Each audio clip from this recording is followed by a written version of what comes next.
I finished playing Bioshock Infinite. Huh. That was it was an interesting game. I did not entirely expect the ending as it occurred. I had like a number of theories as the game went on, which some were closer than others.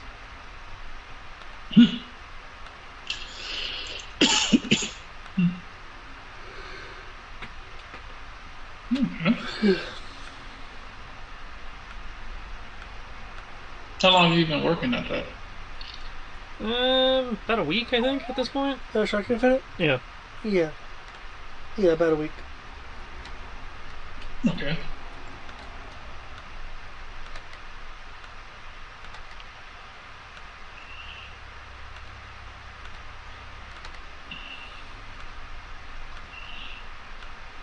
And it's not a particularly long game.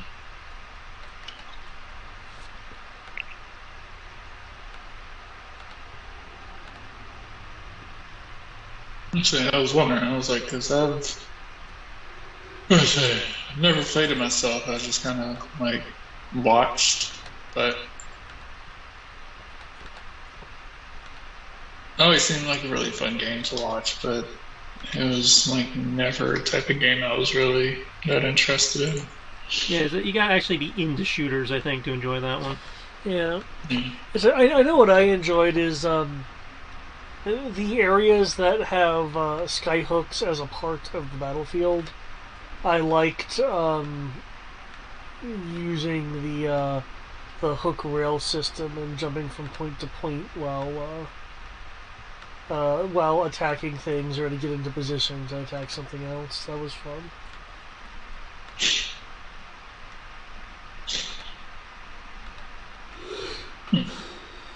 I did find though that I did settle on like a small number of powers that I focused on instead of having to use the myriad of powers that they give you.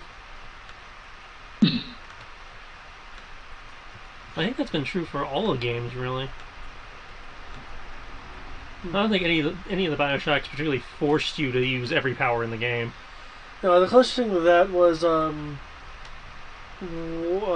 or two where you had to use fire to melt things, to melt Yeah. frozen areas. But that's more of a obstacle eliminating thing. And I know there are some enemies that are more affected than others by say electricity or fire or ice, but they're not like required to kill the thing. They just make it a little bit easier if you actually use it. I know I know what I was using a lot in Infinite is the Murder of Crows. It's insanely useful. I for a while there I thought it was like game breakingly useful until they started throwing in some mechanized units or units that were in like complete armor to where the birds wouldn't bother them. Because you like send out this flock and like it hits like almost everyone on the field, and they're no longer shooting at you. They're slowly taking damage and going at the birds, which gives you time to shoot them. And if you get upgrades to the power, if you kill them while they're being messed with by the birds, their bodies will have bird traps in them. So if an enemy approaches a downed body with a trap on it, they'll then be swarmed by birds. So if you combine that with, say, a shotgun, and shoot a group of them, you suddenly have like just an array of traps littered. That sounds hilarious. Well, we have given them 20 minutes. I think this is all we're getting. Okay. I haven't exactly heard from anyone today. Yeah, Jacob. I haven't heard from anyone. Nobody did us the courtesy of saying they weren't coming. So I mean, I get it. It's Mother's Day, but still. Oh, it is. Okay. That does make sense. Like, a little heads up still would have been nice.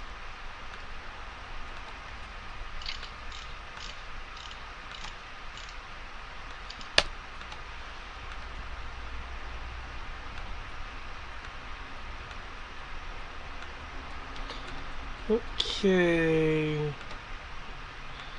Just rolled for the hero points. Oh, I think we already did that, but okay. Oh. You're running. If you would prefer to use the ones you generated, we can. I will happily adjust my notes. Where's the plus 3d12 coming from? Just because it looks like it's supposed to be the existing players. Well, yeah, but that's what it is. The 2d12 is the 2 players that actually showed up. The 3d12 is that way I have notes. If the other players show up, they can. Okay. I can slowly add to the hero points as people actually show up.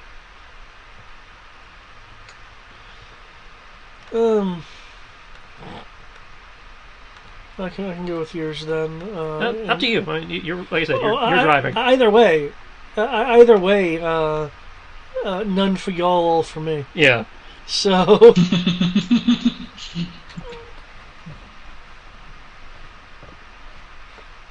That's okay. GM usually needs them more than we do.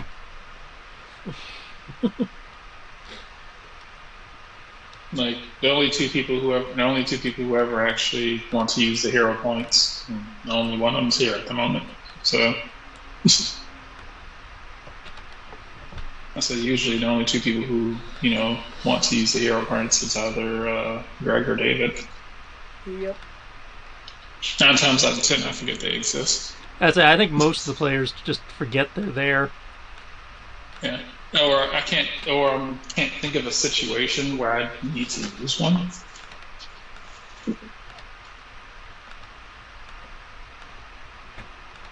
And I was like, I could use a hero point, or I could just use my hit die and get like a similar result. So.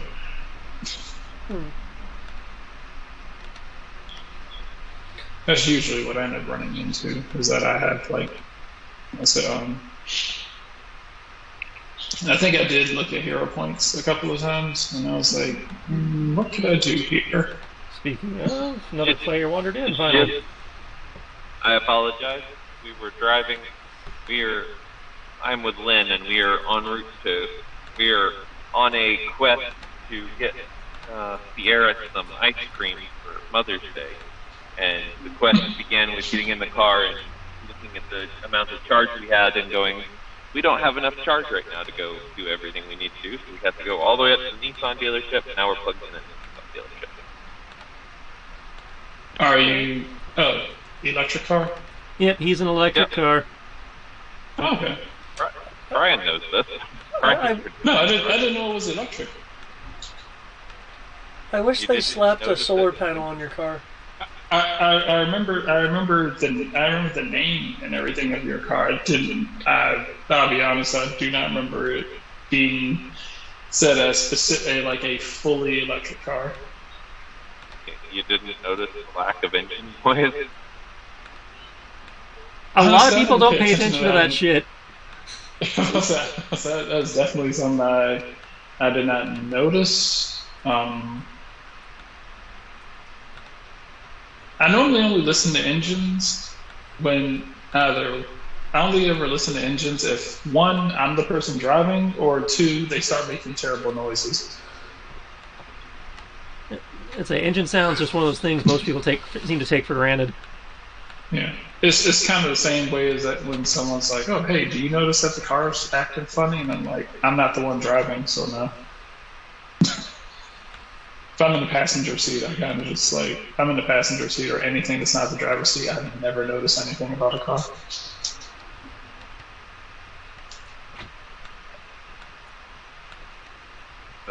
Because if I do start noticing anything, then I'm just going to start, bringing up everything. And in order to keep from being like a backseat driver, I just kind of shut off my brain. Very fortunately, we decided to go on this quest, because I would have wound up being late to work tomorrow, because my car would have probably needed me to stop.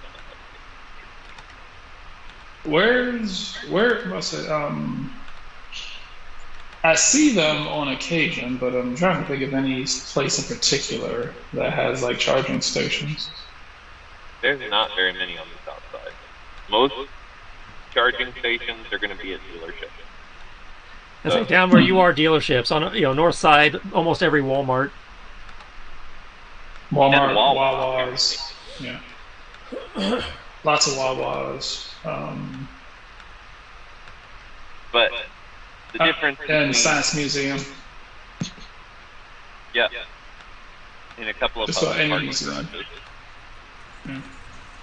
Yeah. But charging at the Nissan dealership has ultra fast charging for free. So if I go to the Nissan dealership, I can plug in and charge ultra fast, and so I can be charged to like 70-80% in like 20 minutes. Okay. Like we've been sitting here. How long have we?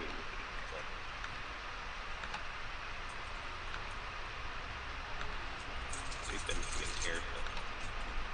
How much does it cost to charge in general? My car, when I drove to Bethesda, from basically empty to 100% was about $8. If I did on a super fast charger. It's not bad. Yeah. No. But I mean, ultimately, I don't like paying for charging if I can avoid it. That defeats paying for charging defeats the purpose of my car. Well, $8 is still cheaper than like 40 or 50. Oh yeah, it's Yeah, massively but cheap. I can only go like 85 miles on an $8 charge. So that's still So only you can travel for 32 an miles. hour and a half. Yeah. That's not bad. An hour and a half's worth of, I say an hour and a half's worth of driving, which depending on where you're going, is close to a half a tank. I say, yeah, depending on the type of car you're driving, is about half a tank.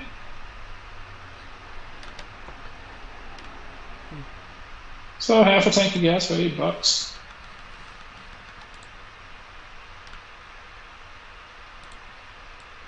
It's not incredible. I say it's still not incredibly terrible.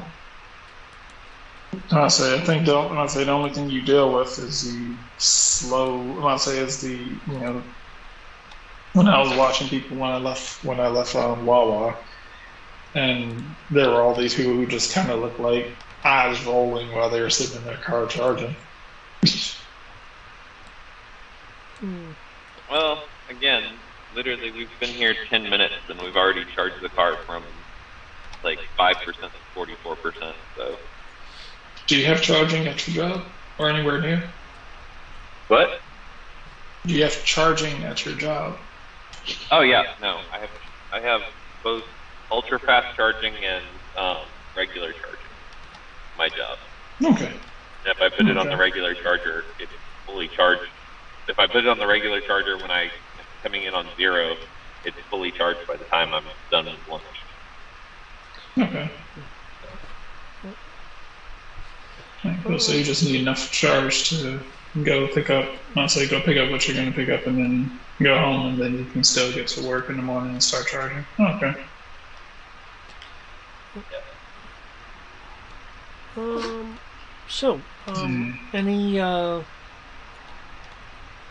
Any questions at all concerning the current ongoings? Reminder as to where we left off last time. We had just snuck into the Sawagan lair to do that recon mission. I remember that. Yeah. I remember now. I was trying to remember. I was like, wait, what was the last thing we did in this game in particular? I was like, okay, now I remember. Like, I missed the last session. Yes, you missed the last session.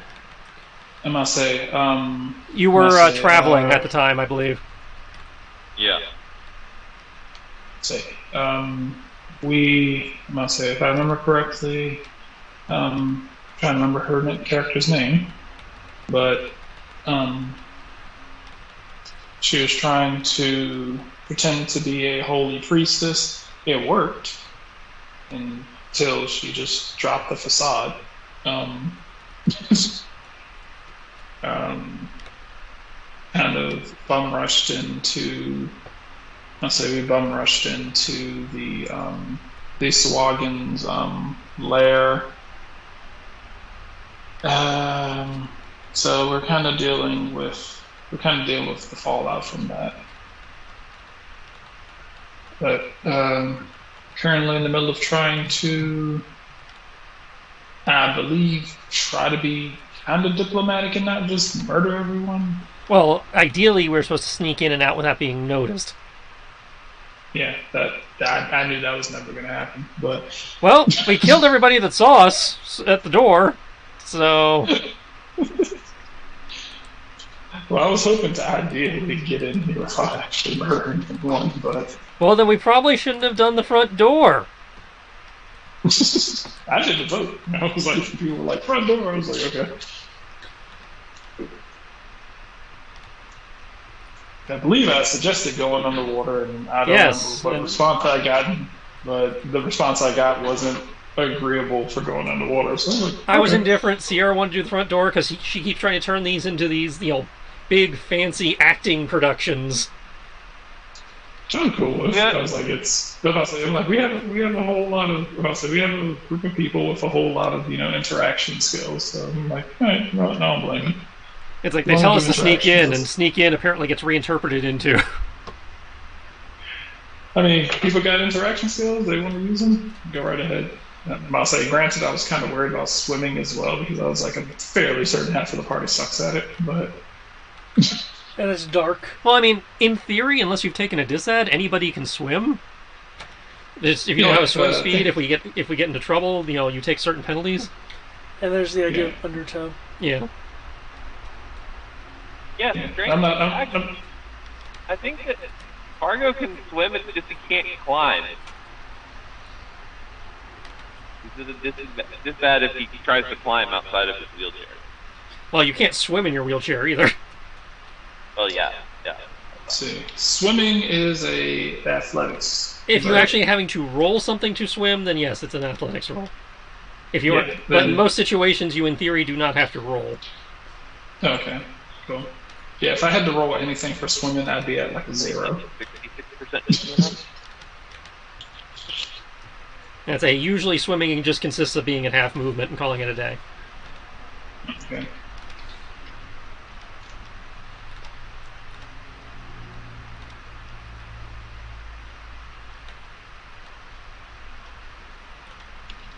Okay, but yeah.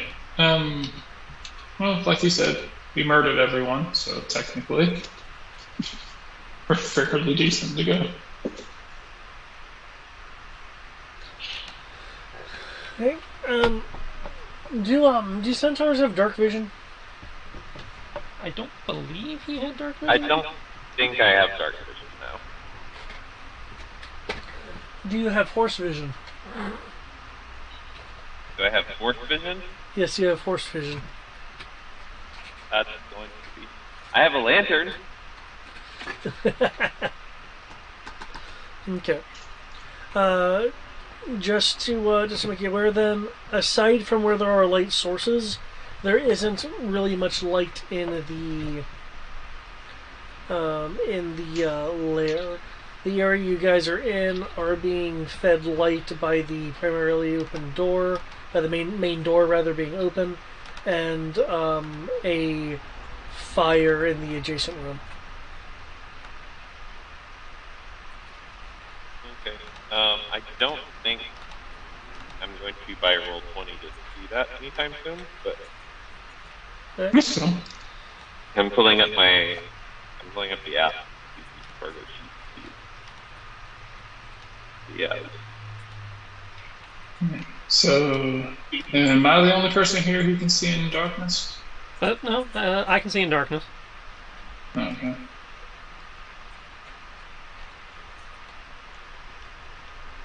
Has there been any word from Gerg? Nope. Gerg has in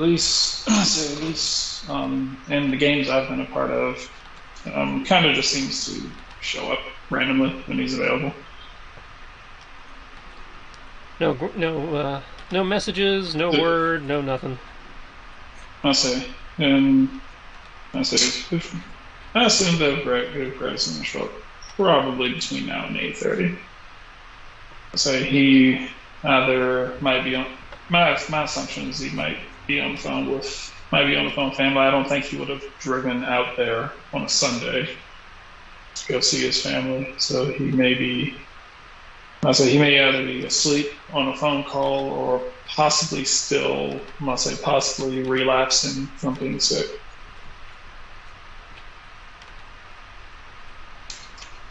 I say the man has like the worst luck with illnesses. At least I hope that's all it is.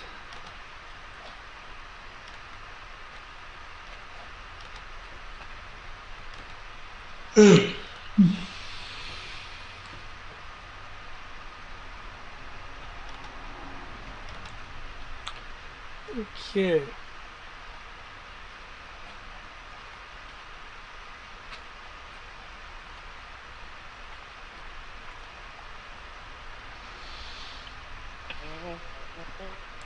Oh, Mr. Martin. Yeah, I was just sticking with that because he randomly appeared. And so he did appear at Pokemon though. So he randomly appeared at Pokemon. Yeah, I say with no prior word as to that he was in the show. So as a reminder, he was like, hey, yeah, I had stuff. I was like, okay, stuff is stuff. I'm re-putting in chat the recon objectives just as a reminder. Determine enemy numbers, locate important sites, learn about defenses. Well, we know that they have at least 5 less than what they had. And we know they had guns, but we knew that already. So.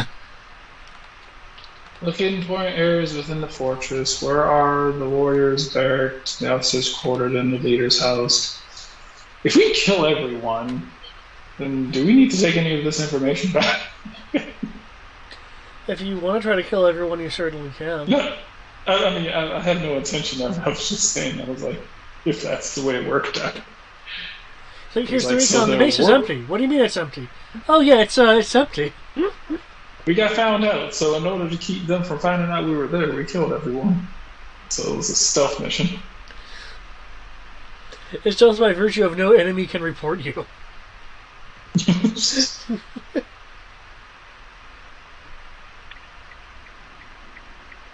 Advanced the Salagian preparations on Monday night, not the first night. Well, at least we know their front door security is amazing. What was that, Matt?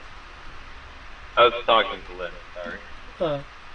See, their front door security is amazing. We got that so far. Okay, well. Maybe we'll escape out through the water. I'm answered. Although I feel like going through the water probably would have went worse because watch there would have been like slogging guards underwater and we would have had to try and fight at disadvantages and shit. Well, for truth, I did occasionally mention on your way here there being sharks. Yeah, no, baby shark. We did sharks before. That went terribly. Were they baby sharks? No, they were full size. Eat your face sharks. They were grown-ass sharks. Grown-ass rent-paying sharks. I think one of them had a Tommy gun. Yes. I'm still kind of traumatized from the last time we fought sharks. Like this, isn't it? Like we should not have had that much fucking trouble fighting sharks.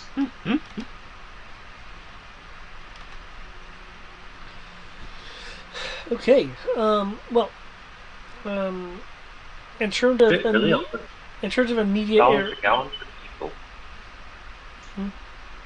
Pretty sure he's not talking to us. In terms of immediate areas to go, there is a corridor to the west, south, and east. You guys, of course, if you want to, can take a long rest or do whatever you want. We just got here. It seems a bit early for a long rest. I mean, a short rest. Could we see the map by any chance? No, because I need to move a ribbon. There we go. Okay. I was about to say, I was like, The area that has the fire in it is a rather Spartan room that has a stone bench along the south wall that continues around an angle to the west wall. There's a chain and pulley mechanism mounted on the north wall next to the northern exit.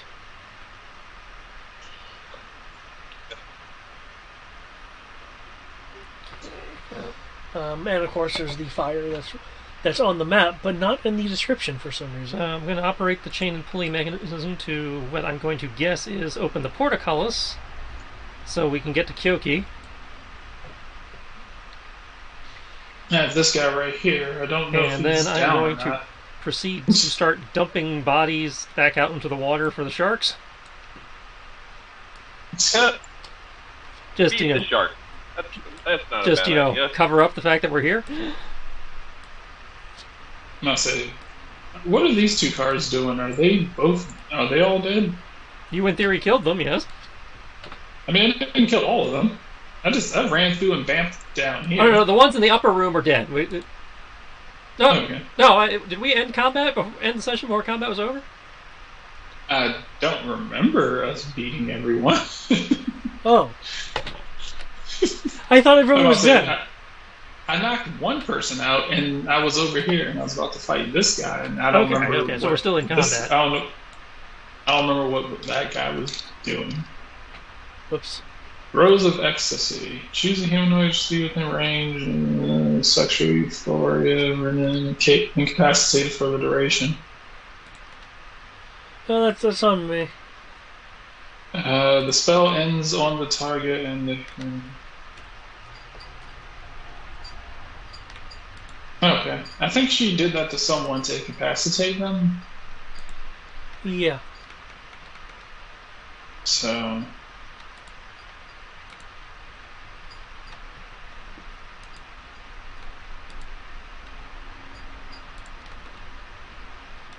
yeah, the guy who was down here was definitely... I killed one of them, I remember that, and then I ran over here to this one.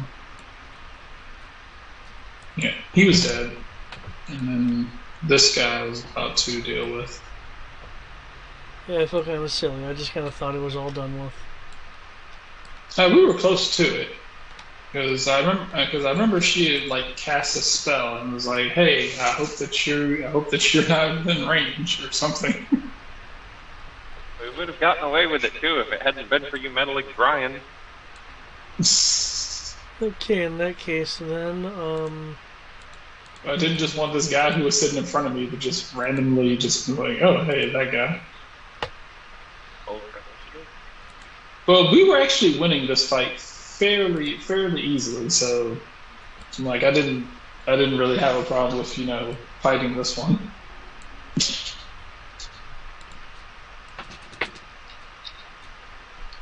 Like we were getting our asses handed to us. I'd be like, "Oh, okay." I was like, "Yeah, of course we won."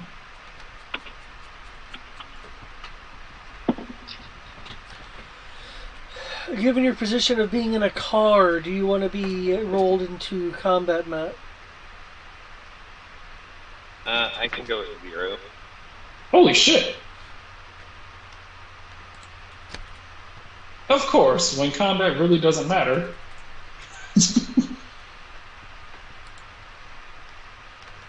Oh, amazing fucking initiative.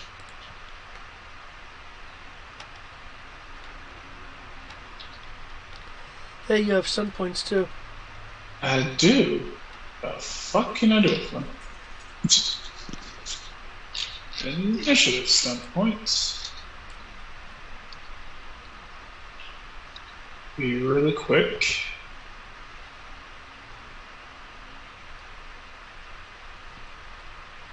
Ta-da.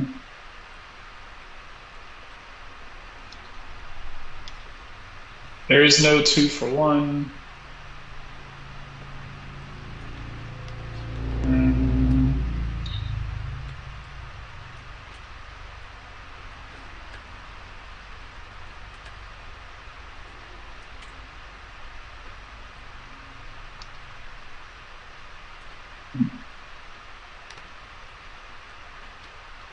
Okay, I'm gonna use evasive action. And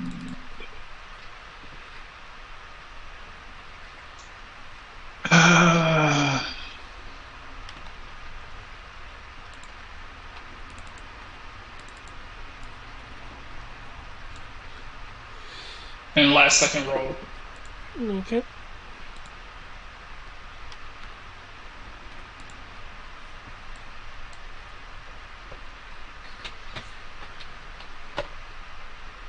Well, with the power of boss ass initiative, Kyoki, you move far quicker than everyone else. That doesn't happen that often.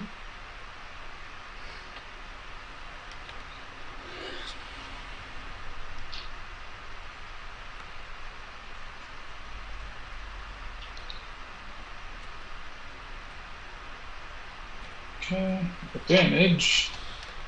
If I remember correctly, with this sword, is not incredibly impressive. Yeah, It's a short sword, so that should be a D6. Yeah, 1d6. It's 5.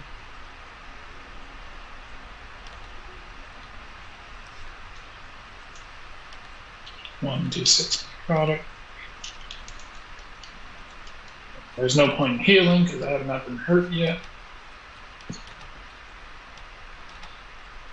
I'm gonna take my 2 swipes with it.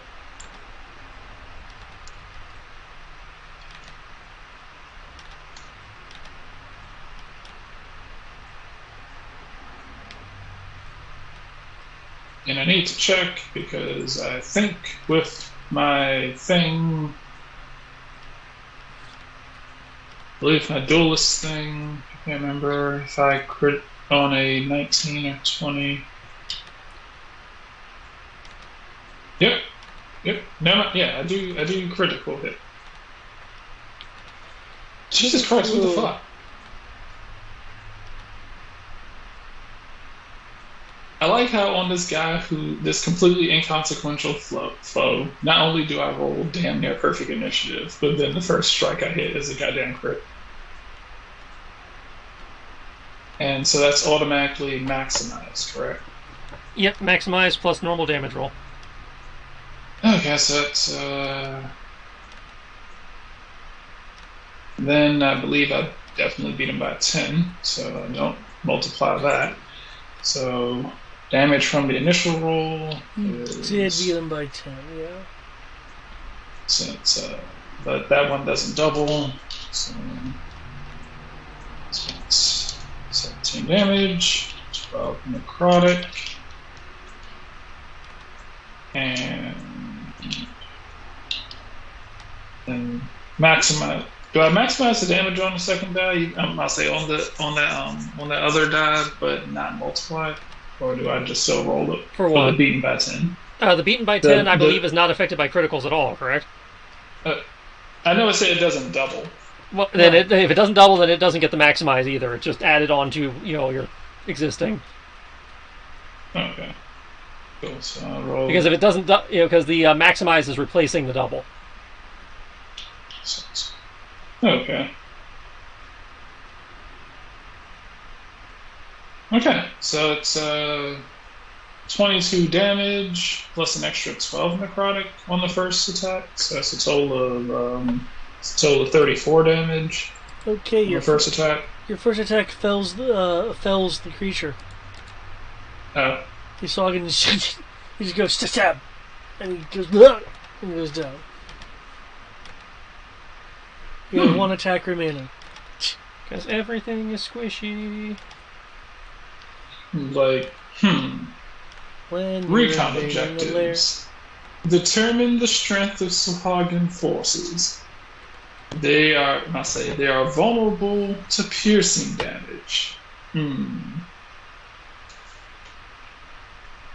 noticing that the Sahagin go down when you stab them enough times. I believe that's their weakness. We're just gonna take a minute to contemplate the stupidity of that statement. No shit. Sometimes when you stab things, they don't fall over. And then you stab them again, and they fall over. Yes, but these went down in one stab. In your case, yeah. Yeah. Is there like? Well, I used that. I did my regular action. I don't. Yeah. There's no way to open the gate over on this side if that's. No, that's what the portcullis is for. Well, this side has. Oh, is he on the side with the control? Yeah, Okay. Because he Misty stepped through. Oh, I knew he Misty stepped through. I just was unclear which side had the mechanism. No, the mechanism is in this room. So yeah, you have the mechanism that would open the. No. Okay. Pretty sure I can't do that with a bonus action, though. Well, wouldn't it be an item interaction to use the pulley system? If it doesn't tell you in the book, it's your call. Let's see an item interaction with a athletics roll just to pull it. If you want to open it. Sure. You still do have your second attack. I don't have anyone else in here to attack, I believe. Well, no, though you theoretically could stab through the portcullis. Oh, there's this guy. Where's the... where's the, thingamajig? The thing to open it is over here, or is this it right here? No, this is a fire. It would be against this wall right here. So inside the wall. So well, I mean, there's like a rope and a pulley system. I mean, it's just not depicted on the map. Okay. Well, I feel comfortable in David's ability to be able to murder these people before they get a chance to do anything.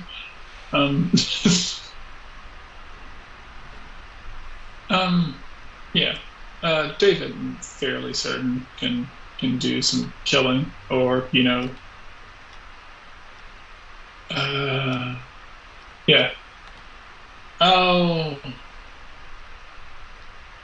I'll stand right here and kind of reach over and kind of start pulling at that. Okay, can I get an athletics roll, please? Athletics. Oh, this is gonna suck.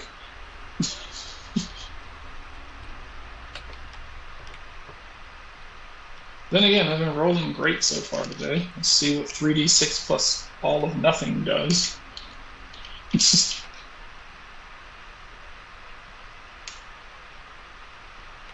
Not terrible. 13, okay. You'll be able 13 to... out of 18 isn't bad. You'll be able to pull on the rope. The portcullis is still heavy, but you will be able to open it. Okay. Hoorah. Okay. Ash. Oh, right tab. Alright.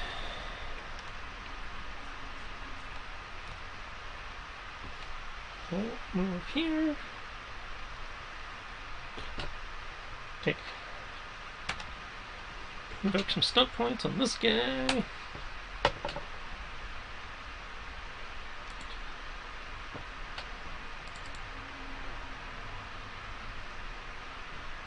Potentially.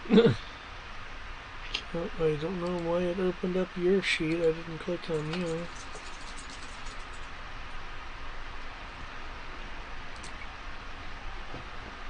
Yeah. Okay.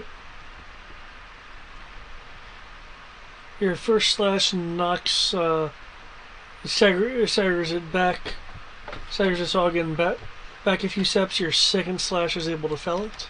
Okay, then I will take a 5-foot step and make my second attack. Or second pair of attacks, rather, because more stun points. Is that what the plus is for? Yeah, the plus is my lightning attack and Okay. is my lightning attacks. Is it? So Okay, 25 okay. and then a lightning attack 19. Okay. I get that. I'm looking at the damages. The plus is the second is the lightning attacks damage. Okay, Yeah. because okay. Yeah, I know that we're Okay. so it's 15 and then 9 and then 10 and 11.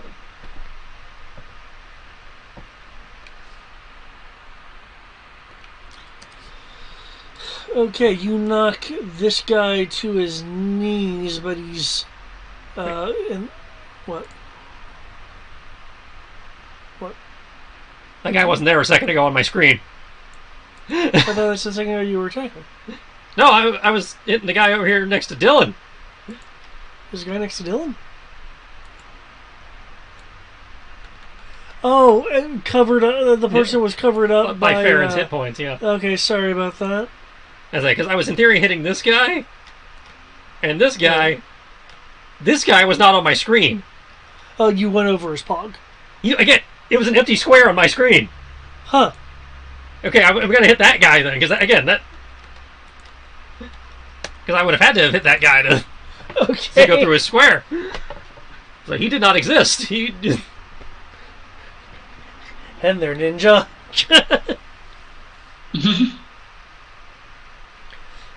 Okay. So effectively 21 damage to that guy in theory. Okay. They're again they're dropped to a knee, but they aren't out yet. Bonus action, because I can do that. Set disadvantage, because I'm in CQC. Wrist.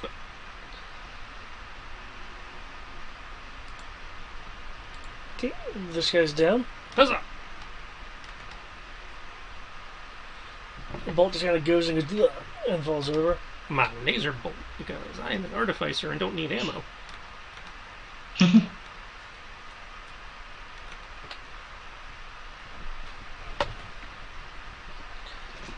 Okay, anything else for you? Nope, that's it.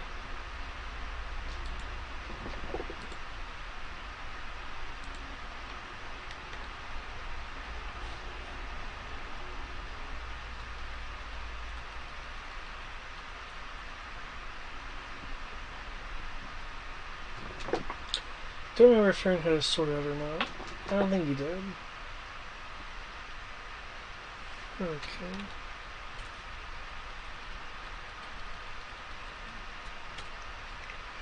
Let's see. He'll do a number of kicks to the person to the north as the person to the south is writhing and unable to actually do anything.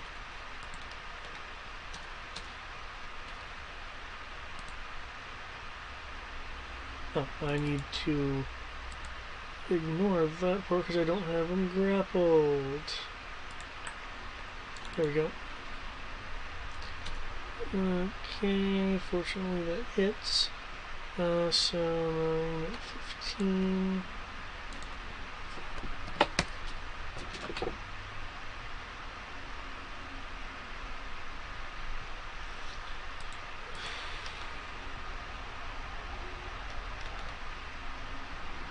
I'll go for a bonus action attack.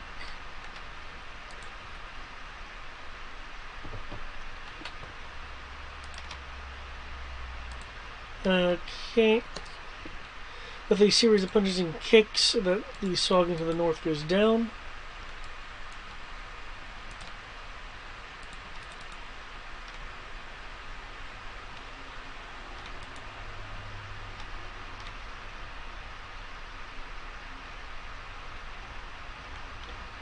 Okay.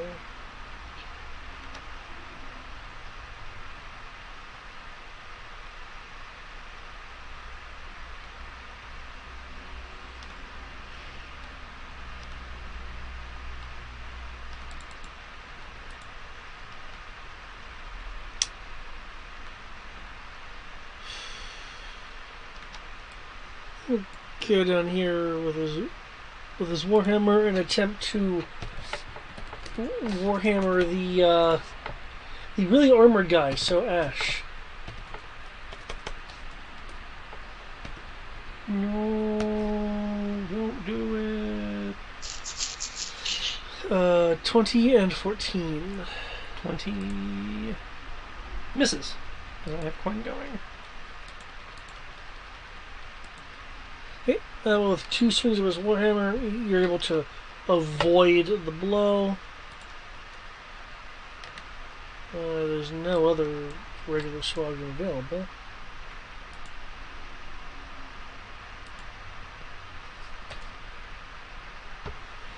Okay, Fargo at turn 0. Is anyone still alive? Yeah. 2 guys? 1 guy?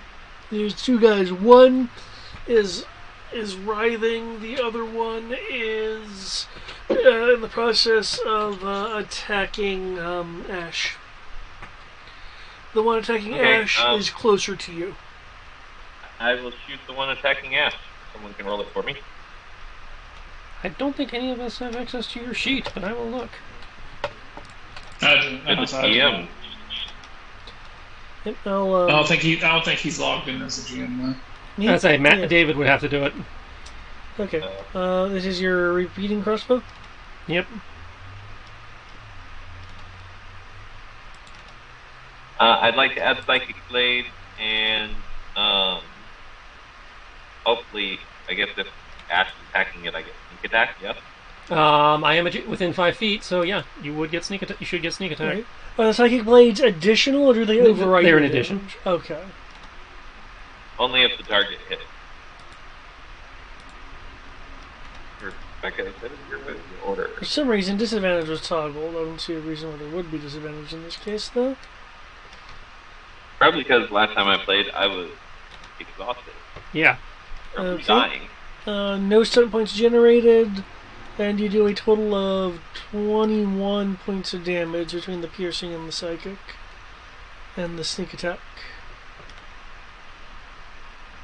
Cool.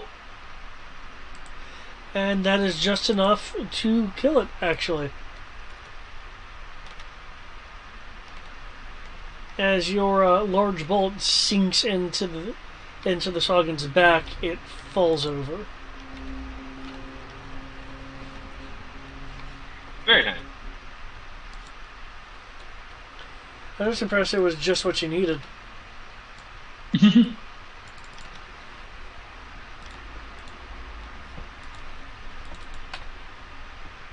Looks over at Ash, tips the hat.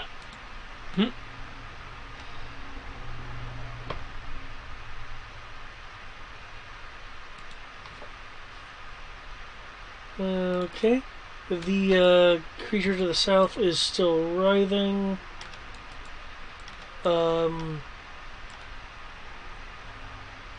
Technically, combat is still going on because there's a creature still under the effect of a form of whole being.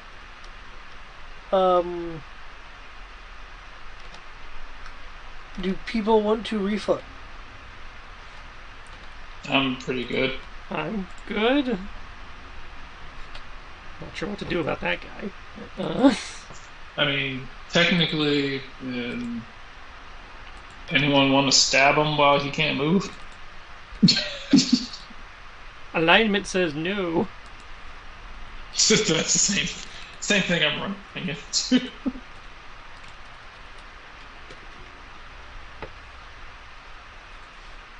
I guess we can tie him up. We'd have to tie and gag him, I guess. After you tie and gag him, are you going to throw him to the fishes? No, if we're going to do that, we might as well just stab him. I mean, it only lasts a minute. We could just wait it out. But... You could. But no, we'll just tie him up and send him off to the side where hopefully he won't be found. Okay, can I get a sleight of hand roll at disadvantage due to the jerking and twitching motions of the creature?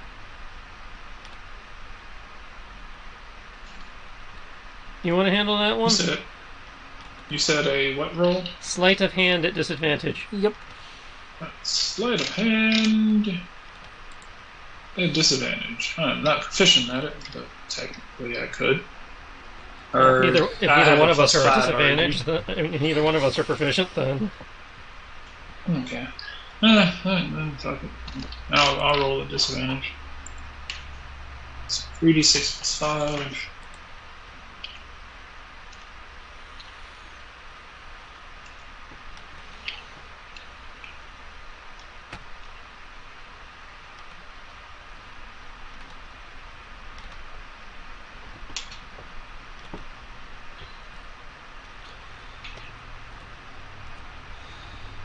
Okay. Where are you wanting to place him?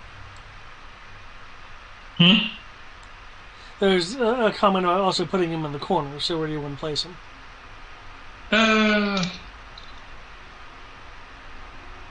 Guess we kind of stuff him in this corner over here. Okay. Now, are the dead people going to the fishes? Yeah, the dead people go to the fishes.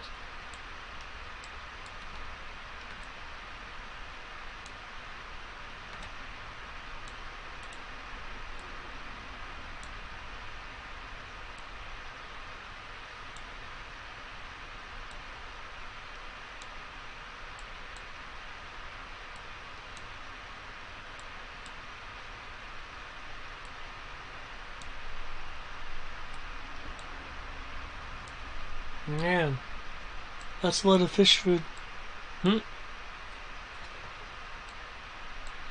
Okay, now combat is over.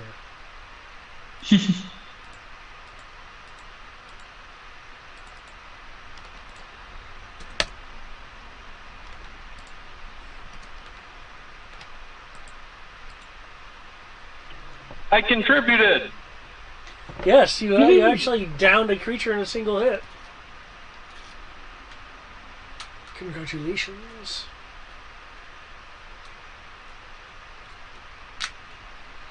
Now the question is, where to? Apparently, your recon so far has shown that the somewhat bored front gate guards aren't very strong. They do have guns, so... Of one was able to get a shot off, so... The question, I guess, is also, did anyone in the lair hear the shot? That's a good question. Okay, I will remove the barricade thing here because the portcullis is now open. Well, there's only one way to find out, unfortunately, on that, and I don't think we want to necessarily stick around long enough to find out. So, probably should get moving. Okay. I do believe even the hallways are built like David rooms, as they're wider than 5 feet. So, what immense direction do you guys want to go into?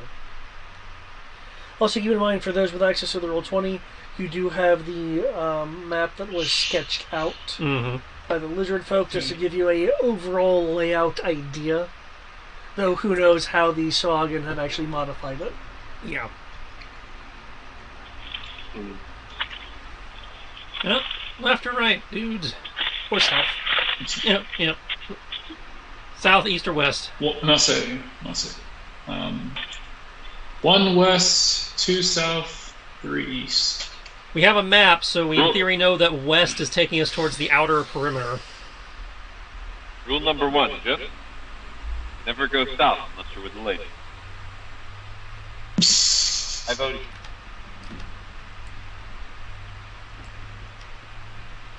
For some reason, I cannot seem to... There it is. This is layer. Right. Cool. Right. That is the outer perimeter. That's gonna take its down. Right.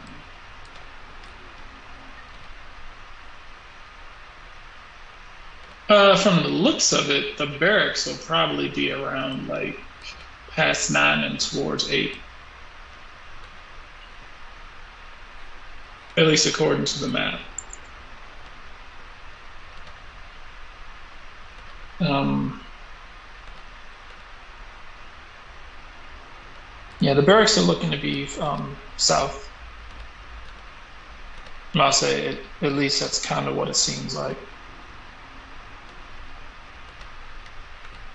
Do we want to go to the barracks? Well, at some point we have to check out the entire place. So Let's see. Let's see. Officers' quarter and leaders housed. Significant defensive measures, traps, areas ready specifically for defense.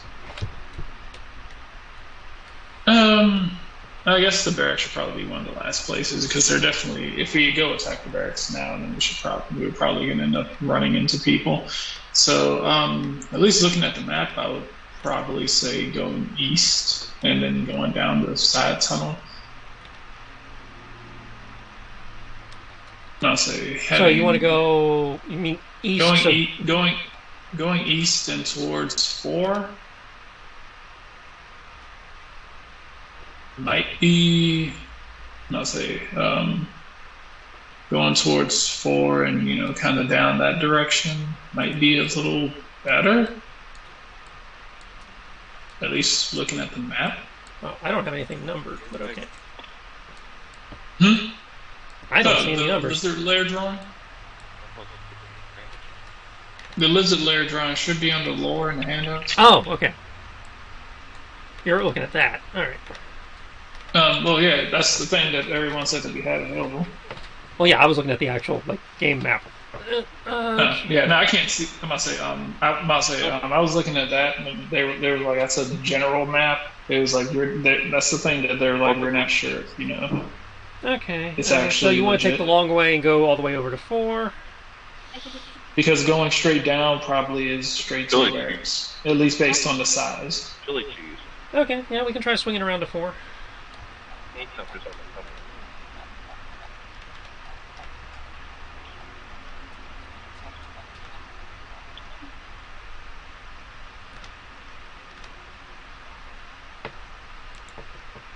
Okay.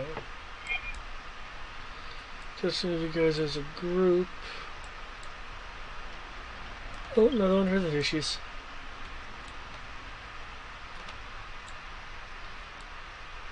So what did we decide? Split the party? Yes, we are splitting the party. I believe it was going east. Mm-hmm. Oh, excellent. That's which direction I said. East it is.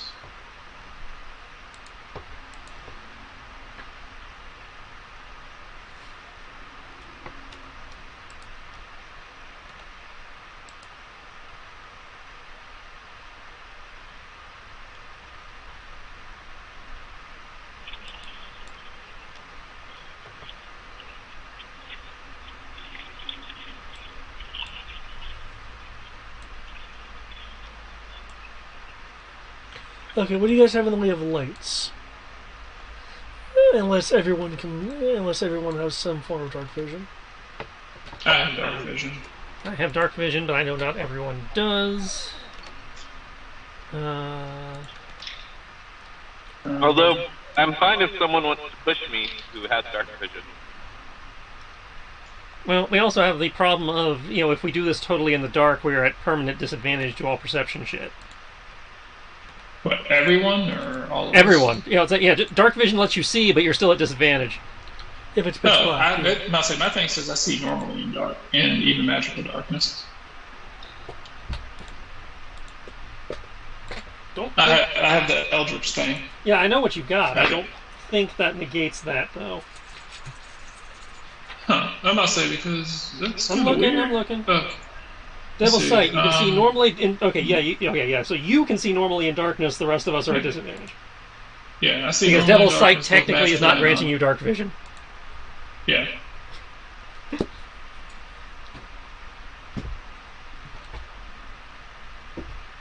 But that's still, disadvantage for the rest of us. Serena could have her roll. She does not. Let's see, Hand of And Radiance. if we're not concerned with being noticed, we can just light the lantern. Well, that's the thing. This is in theory supposed to be a stealth mission.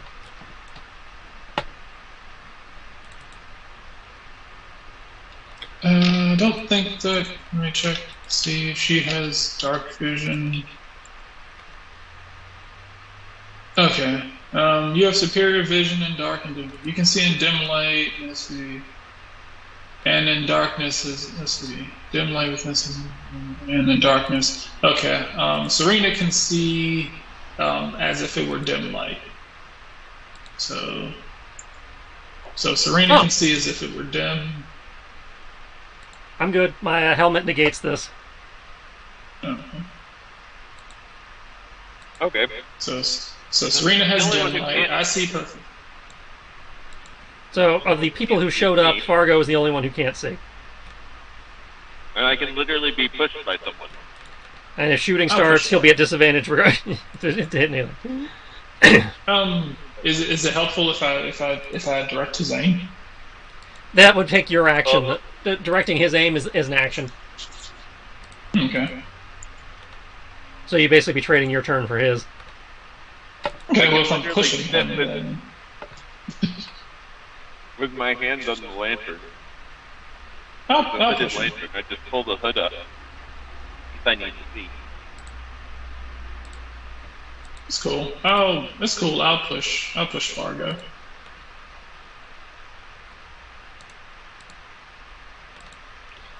Think back to the previous map. Could Serana or Ash push me? I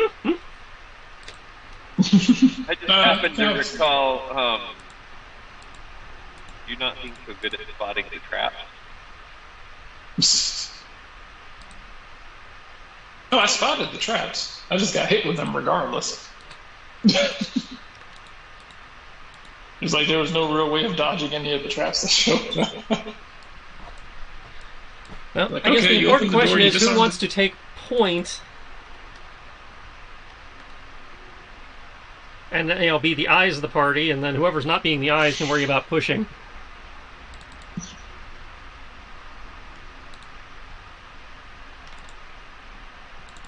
So, well, technically only two of us can see.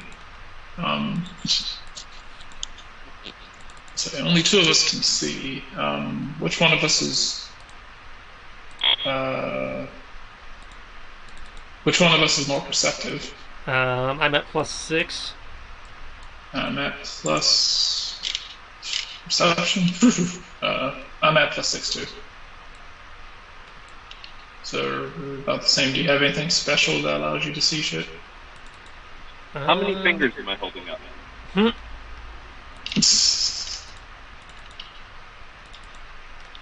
Let's see. I'll say, silly man. Cripples don't have fingers. At this point, you know I'm not a fucking cripple. Just still wandering around in a wheelchair, so we gotta do it. Technically, I can sneak a little better than you since I can racially go invisible. Significantly better.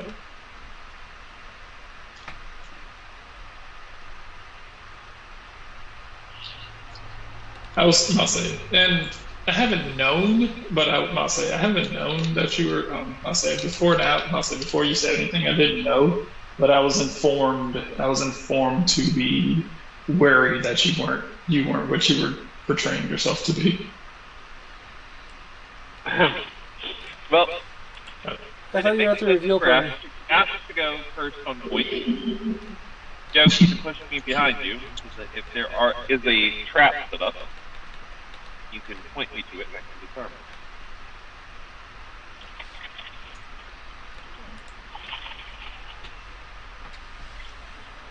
it. Yep. Well, Okay.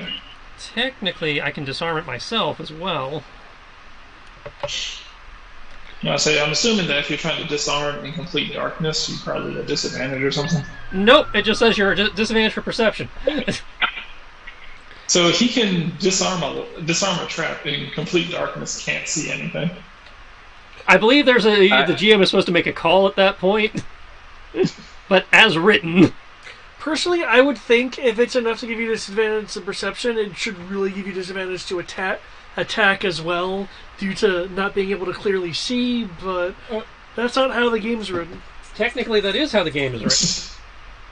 Because Total Darkness is heavily obscured, which gives you disadvantage. But it's considered dim with those with dark vision. Yeah. Which I don't believe you... Lightly obscured, I do not believe affects your hit. So those with dark vision can fight in the dark. Yeah, just disadvantaged perception. Yep, okay. As opposed to heavily obscured, where you are considered blind. Right. Which is like pitch blackness. Okay. So I am invisible. But I do have a plus 12 to disarm traps. So. I'm an artificer. so I have the plus 12 to... I have like plus 1,000,000 to any tool. So plus 12 at. I'm assuming you're at. I can't remember if you're at an advantage for that, but even with plus 12, you should be able to do pretty much any lock. Short of crit failing. No, I'm just at an advantage to lying. Okay. There is an open doorway. Okay. I'm rolling the sneaky sneak. I got my racial invisibility going. Okay. Confirming I don't have pass without a trace or anything to pop on top of that. I don't think I do. Nope. Okay.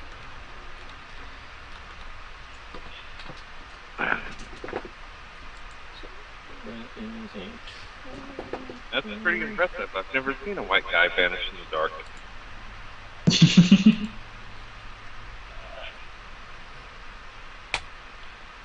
Normally only happens when they put on their hoods. Oh,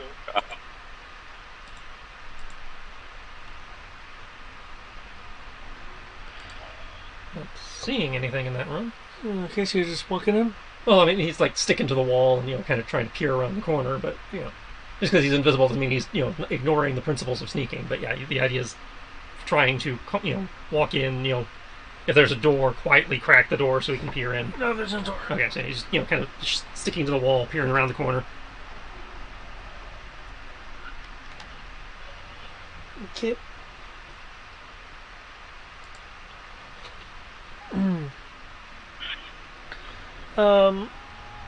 Due to your ability to see in the dark,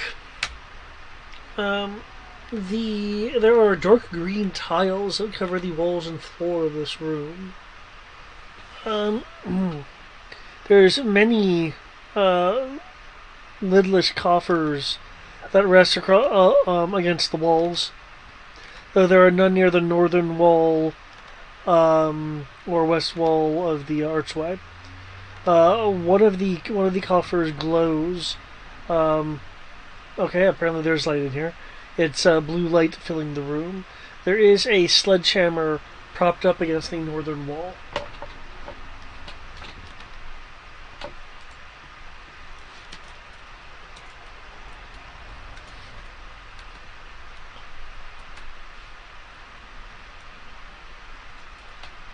Sledgehammer propped against the wall, blue light, and what was the other thing? There's a blue light coming from an empty from a coffer. The rest of them are empty. Mm-hmm. And then just a random sledgehammer. And then a random sledgehammer in the middle of the wall. So can't. So no people. Can I make an investigation to deduce the purpose of this room? Sure. Can I be mapping this place while we're going along to basically try to map it along with the other map to kind of fill in the blanks of what's missing? Okay, do you have cartographer's tools? I'm pretty sure you do. I do, and I'm about saying I have the ability to travel and map at the same time. Cool. 5 step points on explorations. Yeah, I'm about to say, when traveling, you can move and draw a map at the same time traveling at normal speed. Okay.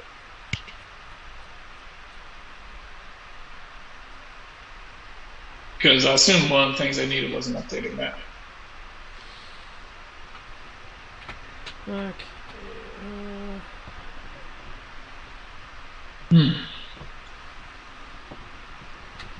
What was that on? No. I will go with advantageous positioning and upper hand. Okay, what does upper hand do? +3 initiative. Okay.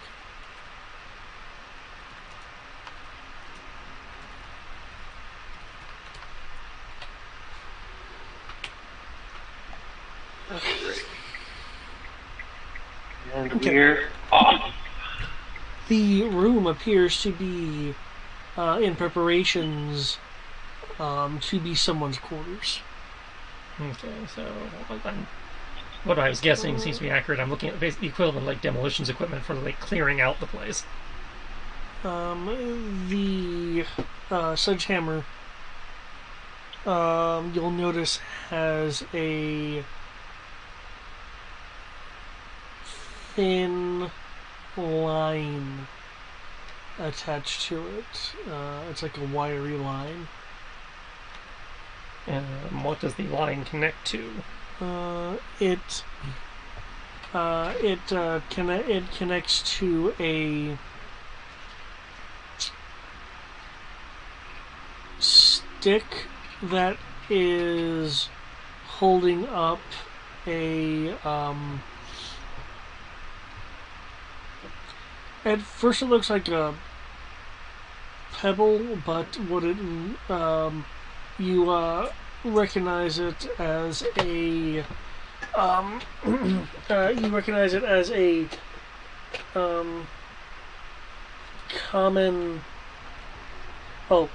for like larger cities.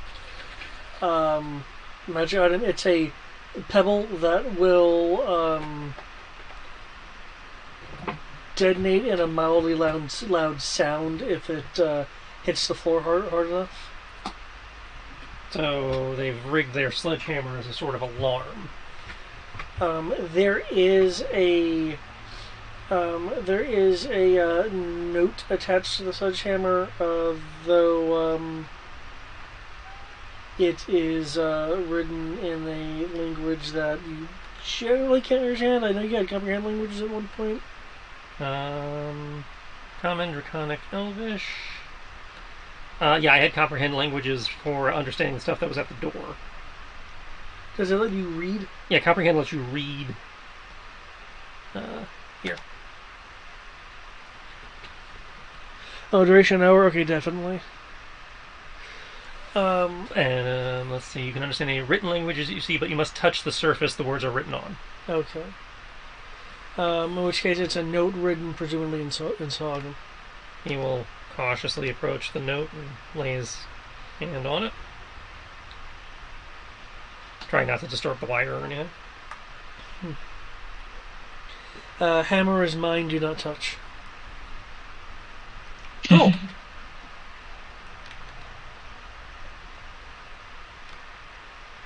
Yeah. Back out of there.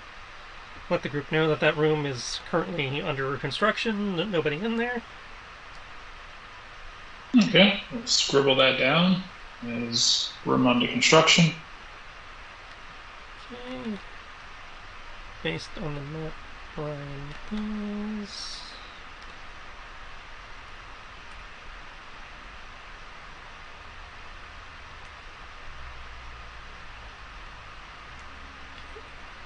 Based on the map, everything is...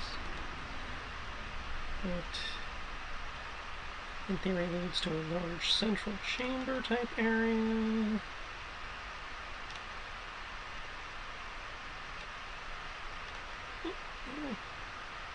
Peer around the corner into there.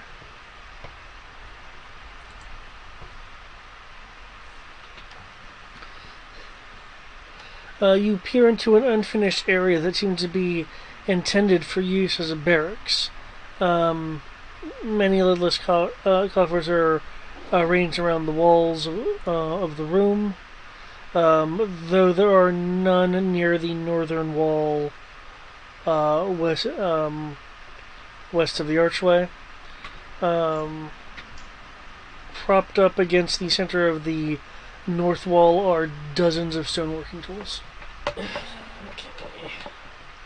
Seems to be an unfinished barracks.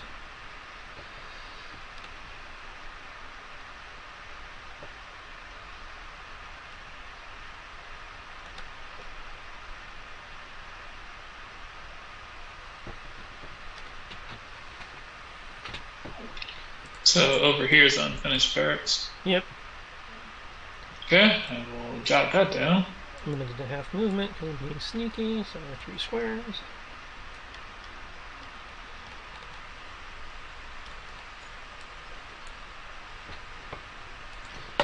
Okay.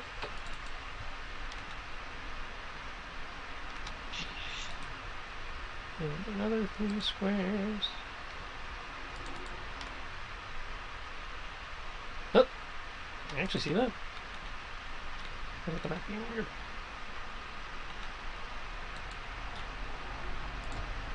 Yes, that's the edge of my dark vision. I'm not sure why I can see those guys down there. Is there light coming from the end of the hall or something? That's why I can see in there? Yeah, there's illumination down there. Okay, so does that mean I can, in theory, see those guys that I can see? Yeah. Got some contacts at the end, at the far end of the map.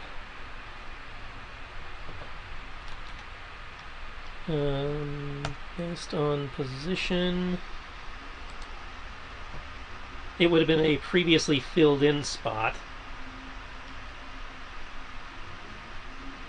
Let's say that large filled-in area to the east of Area 14 seems to have guys in it.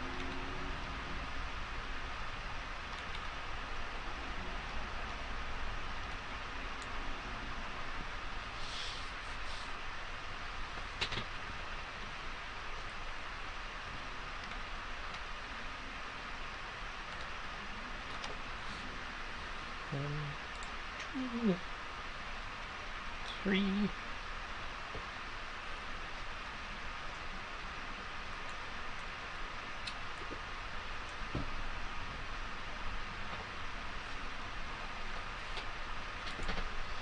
Hey, Garrus, I expected you to do this one without being spotted based on the map we were given. Okay. Do they take the scenic routes around people? What I wonder is how they expected no contact, but at the same time, if you're having to scout out the area for layout and defenses. That's what I mean. Okay, how far back are people hanging? Because right now, Ash is a good 80 feet away. Okay, well, I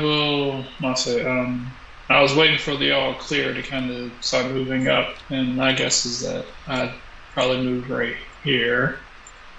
Say we move right here, so I guess he would be in front of me since I'd be rolling him, so I'm moving right there.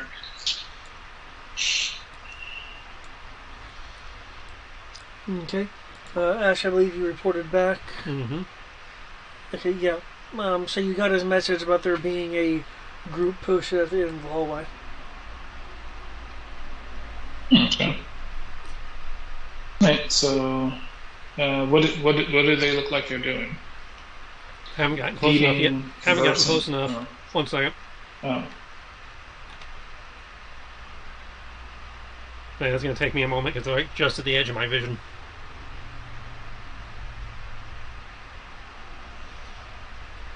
Okay.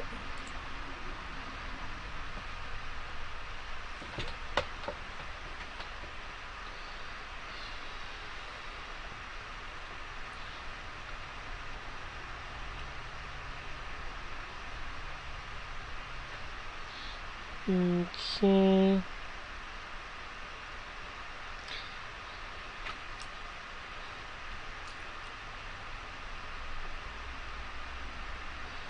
Okay, as you get closer, You can hear faint hammering sounds that are echoing in from the southeast.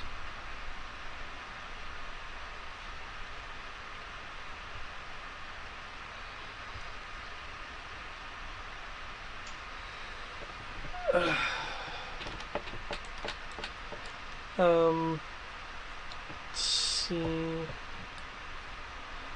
Okay, 40 feet away.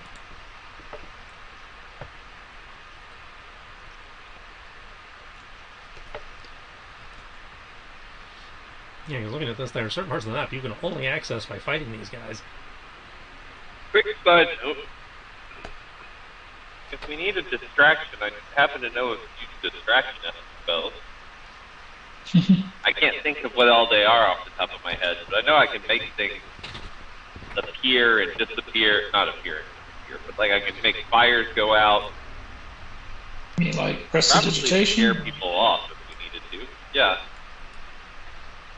I have like all of the prestidigitation, thaumaturgy. There's another one too. Make them hear voices. You know, like I did to you, Kyoki, the first day that we went into that house. If you're wanting to gauge what they're doing, you can make a investigation roll. I'm gonna go a little closer.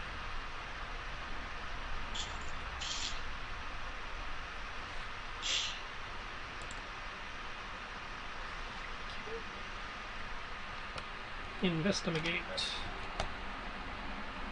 51 miles of range.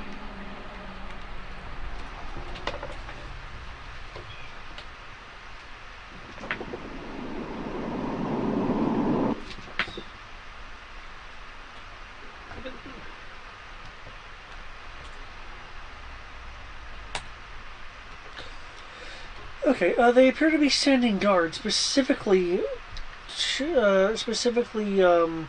guarding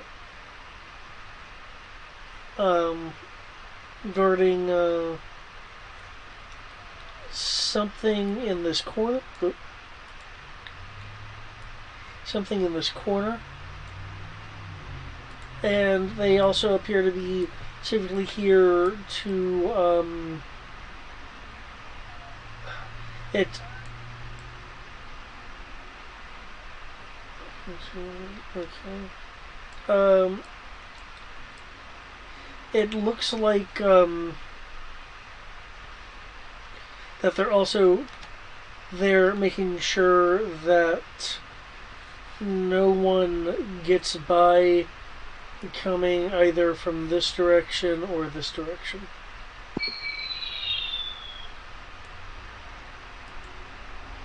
They so far seemingly have not noticed you, and there is a light source in the room, likely a campfire.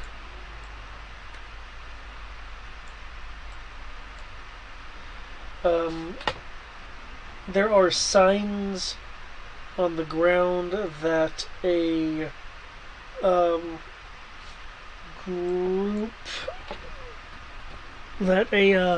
group of beings were moved in this direction. Though you need a survival roll to get any more detail about the footfall remnants on the ground.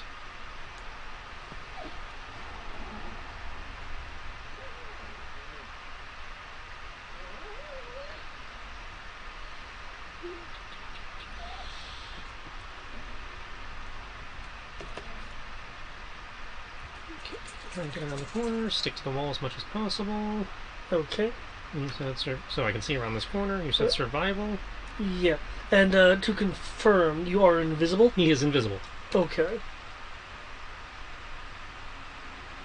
But still trying to stick to the wall, make sure he doesn't bang into anybody or anything like that. Okay, given you're going into a notably different environment, I'll need a new stealth roll. Because there's people like shifting around and stuff here. Because at first I was going to be like, oh, well, they see you. I was like, oh, no, wait, you're invisible. I'm indivisible.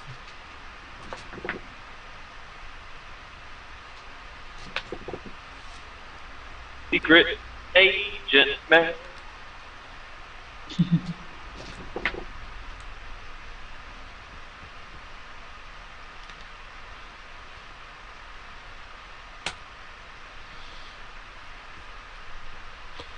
Okay.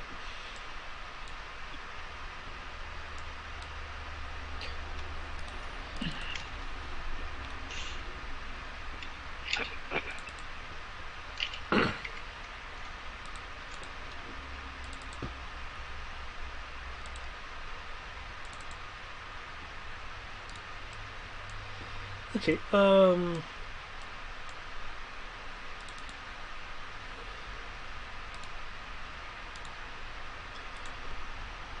me confirm this real quick.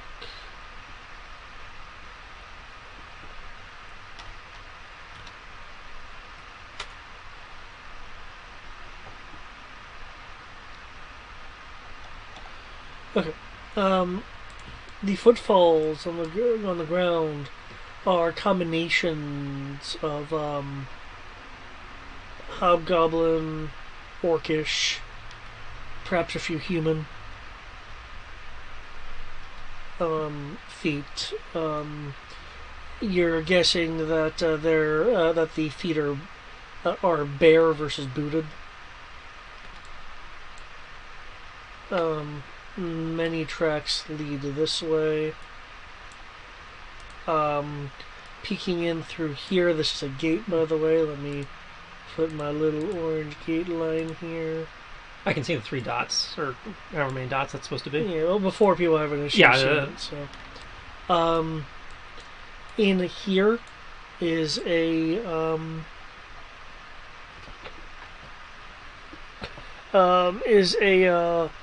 long, narrow room that stretches beyond the gate that you're peering through, with 4 pillars equally spaced to the north.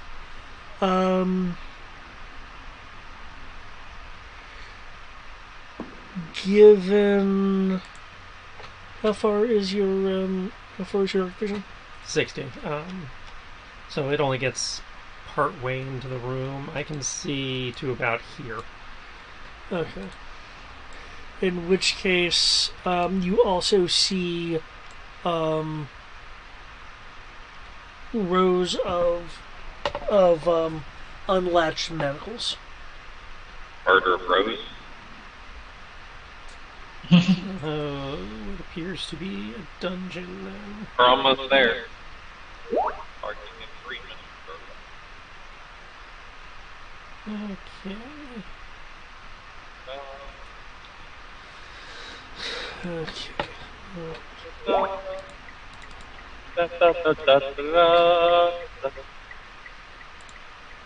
Do you want to come play on Animal Crossing with me?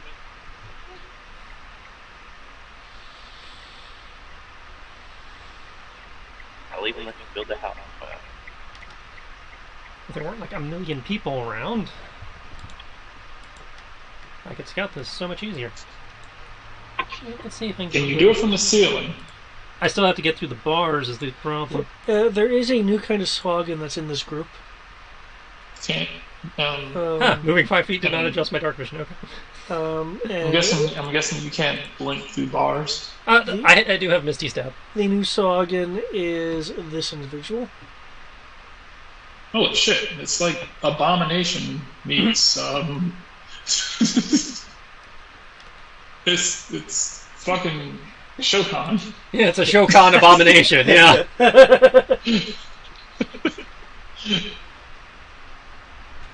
It's great for grabbing onto wheelchairs and throwing it into other party members.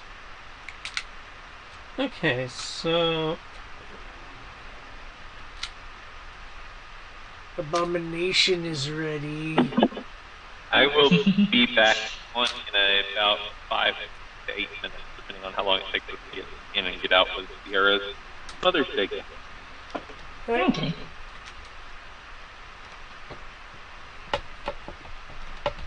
There is a pulley system, by the way, that's attached to the gate there. The pulley system is right here in this corner. Well, that's great, but if I open the pulley, everybody will like, the fuck? Yeah, I'm just letting you know.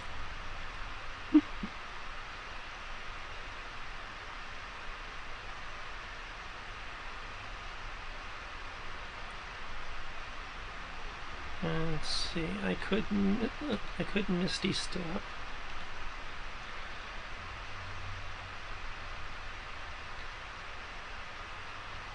That in theory doesn't break my invisibility. Well, is it as per the spell? It's the spell, Misty Step. No, your invisibility, is it? Yeah, once per long rest I cast invisibility as a racial ability. Okay, in that case, I believe casting a spell does break invisibility. It's not greater invisibility, it's real It's normal invisibility, yeah. You're probably right. Until the spell ends, anything that as long as it's on the target person, the spell ends if they attack a caster spell. So yeah, I could not Misty Step without losing invisibility. So you'd have to Misty Step and then like stealth, and hope that they don't see you. Yeah. Now, the follow-up question that would be, it says, becomes invisible until anything the target is wearing or carrying is invisible as long as it's on the target's person. So does that mean if they put it down, obviously if they put it down, it becomes visible. But if they pick it up again, if it was on their person when they cast the spell initially, does that mean it becomes re-invisible?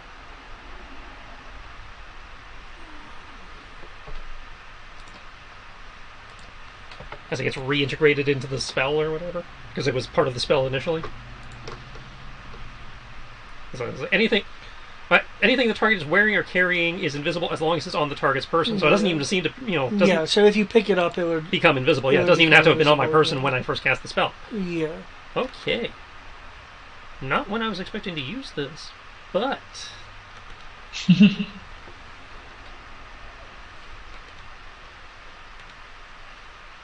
It's okay. Only the players will know. Characters can't see. Pops his left hand off, sets it down, it skirters through the bars. Okay. Are you presuming that's going to maintain invisibility? No, based on what I was reading, I'm presuming he is now visible, and will have to make his own stealth check in the dark. Yeah.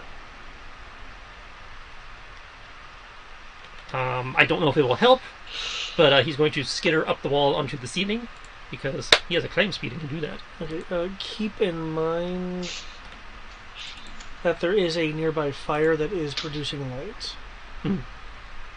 It's trying to be as close to the wall and the shadow of everything as possible. Yeah.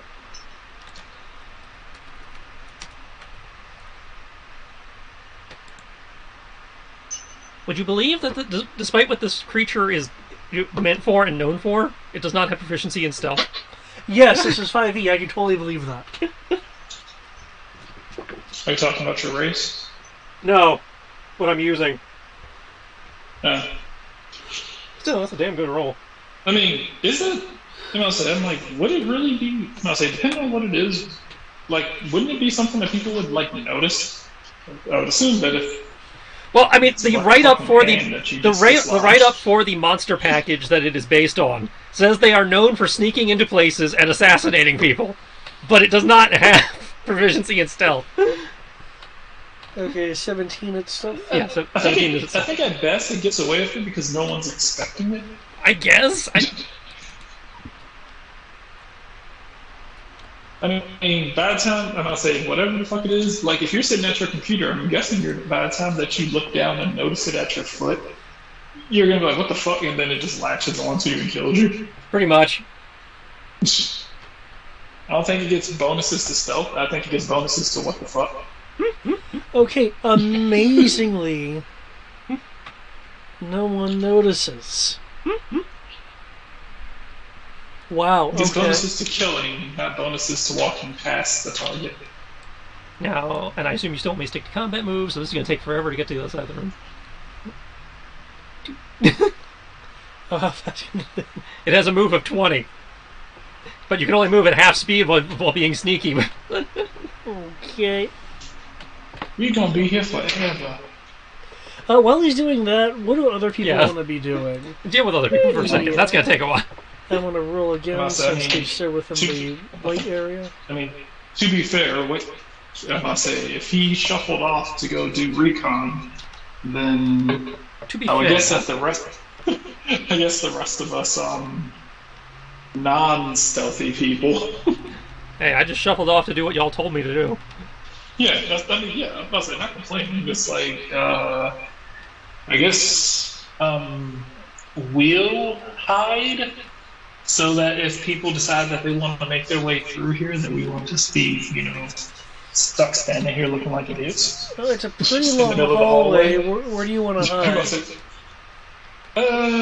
in the side hallway where the construction is going, so that if people just come walking down the hallway, that we won't just be blatantly standing in the middle of the hallway, just chilling out like we're holding a convention or something, or waiting at the water cooler. Yeah, okay. And I'll say at least just because at least the room that that's doing the construction, there's no entrance way coming from over there. It's better than just standing in like the fucking office hallway where anyone should just walk down here. Chances of anyone going into the construction room is significantly less. Well, it does appear to be a high-traffic construction room, but I get what you mean. Yeah. And I'll say if someone comes in there, it's probably, to actually start work, as opposed to just walking down the main hallway. Okay. And if someone walks in there, we'll just murder them.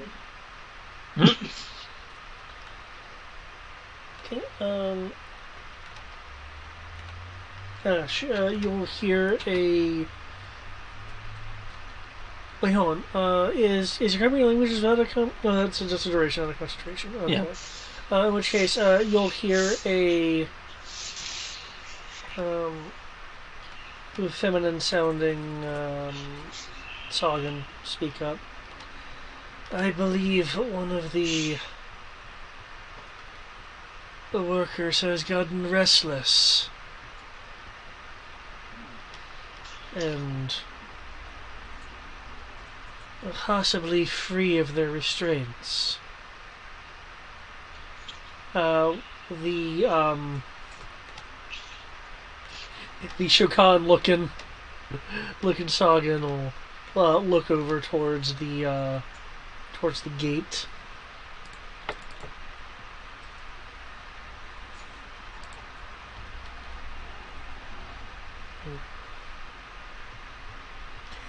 I don't see anything. However,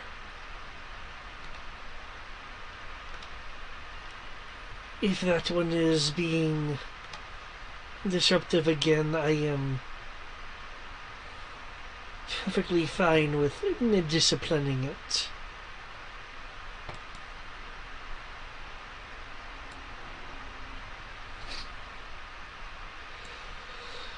The multi-limbed Sagan will walk over to the pulley system and shook.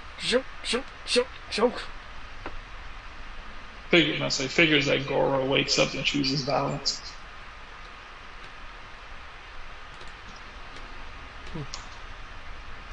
The feminine voice will speak up. I will go with you in case you overreact. The four-limbed Sagan will scoff. I do not overreact. I react just as I mean to.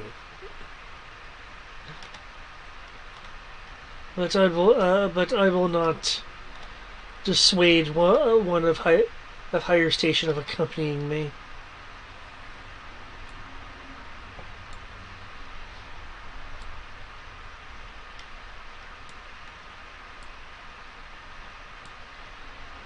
See if I give a roll again.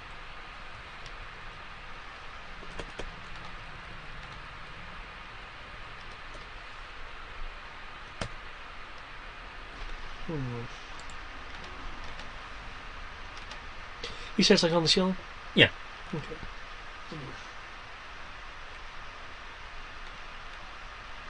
Well, I don't see anyone close to the gate.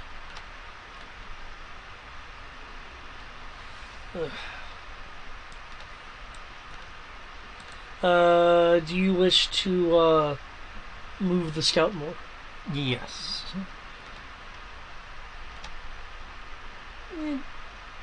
Do So, do we have a way of? We don't have any way of keeping in contact with him. Just hoping that he eventually In comes theory, back. depending on whether David lets us do it or not, I can be relaying through Dylan because of her magic psychic powers. Sure, if she's within range. Yeah. I wasn't sure if that was legal because Mark mode. Well, technically no because of Mark mode, but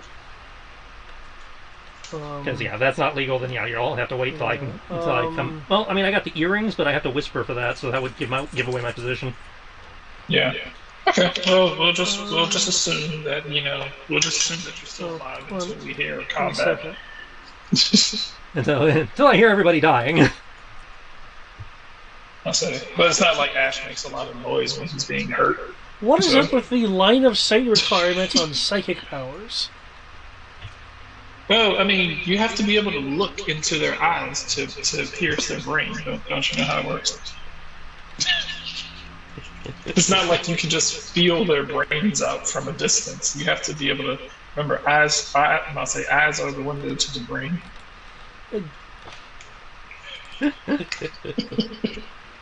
Except when you wear a helmet. Wearing a helmet, then you can't do anything. Feel free to move the scout again. Do you want to move since the gate's open, or you're just standing where you are? He's doing his best to stay out of odds of being noticed position. Okay. I say he's not a rogue, but this is not his first sneaky sneak. 4, 5.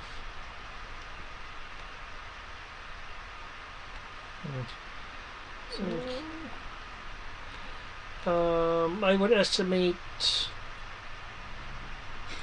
because invisibility lasts how long? An Oh, an hour? Oh, never mind. Yeah, Okay, as long as I don't do anything stupid, Okay. I should be good. Okay, I thought it was like a minute. Okay. No, this plan would have been very bad if it only lasted a minute. I know some such a ridiculously short duration. Oh, I know. It's a valid concern. I'm just saying. It's like for the this is I have seriously miscalculated if this only lasts a minute. Okay, those two are continuing to walk forward as they continue looking around. No, stop walking. I don't know what's back there, but you'll see it before I do. They walk into, I guess, the area beyond your dark vision, it looks like. Yep.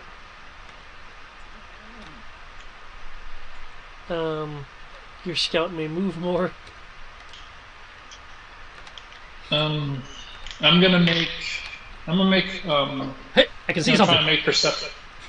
I'm gonna try and make like hearing-based perception roll to see if we hear anyone coming, so that if we do, then we can hide. Okay. So that we won't be taken unawares. Cool. I am glad you had mentioned that. Feel free to give a roll. See how well this goes. Would that be investigation or perception? If you're wanting to listen for footfalls and stuff, that would be perception. Oh, okay.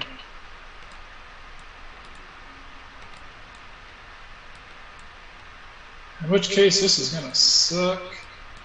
Oh wait, no, perception's decent. Okay.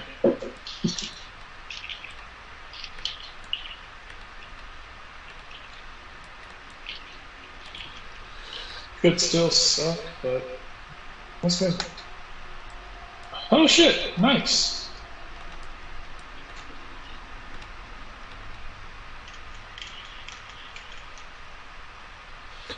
Okay.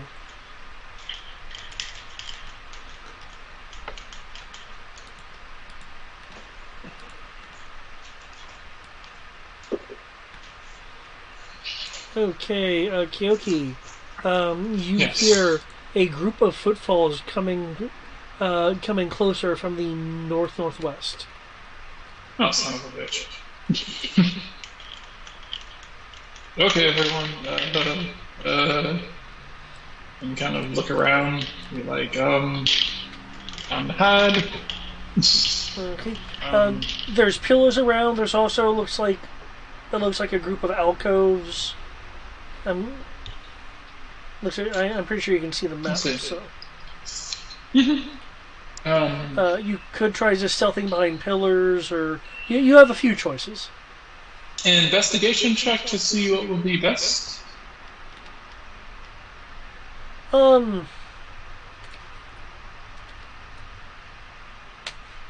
If you'd like to roll, sure. It's like, just kind of like quickly look at the map. I say like quickly look at the map, look at the room. Like, it's the best place to hide. I'll say, not so much like asking the GM to tell us where to go, but more so to hopefully try to get bonuses to our stealth rolls. Like the best way, basically looking at the map and the best way to position ourselves so that we can't be seen from people coming from certain angles. Okay. Trying to use his skills to enhance his skills. What do you think is this? 3.5 synergy bonuses? It's like, I'm good at acrobatics, therefore I get a natural +2 to stealth for some reason. In all situations, even where acrobatics does not apply to stealth. What was it way back when there was move silently? Yeah. I have 14 dice in knowledge trees, therefore I get a +47 to stealth in in the woods. I mean, yeah, how best to use the trees, or how best to look like a tree. I still like that idea of the 20th level druids just polymorphing into a tree after like a couple centuries of being alive, just as they want to be closer to nature. So really, there's like this great forest that's just a bunch of like arch druids that have decided to like gather in this large communion as a forest, and no one knows. Just, I'm going to use that at some point. It's such a great idea. I must say we can just wait for the day where David's character can be like, hey yo, we're in the library and we're trying to hide from these people. I roll Arcana to know how to blend in with the books.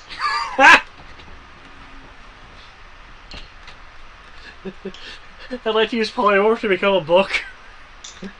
Sorry, polymorph only becomes beasts. Books are not beasts. What am I thinking of? True I would polymorph? like to become I'd like to become a Necronomicon. Nope, sorry, that's a monstrosity. I'd like to become a mimic. God damn, how deep is this room? I'm just waiting on your investigation roll. Let's see your perception. See. Investigation is... It's a long but narrow room. Yeah. It gives very precise dimensions. Is it getting tired? No, it can't this get room's tired. fucking long. It cannot get tired, at least. There we go. 20. Okay.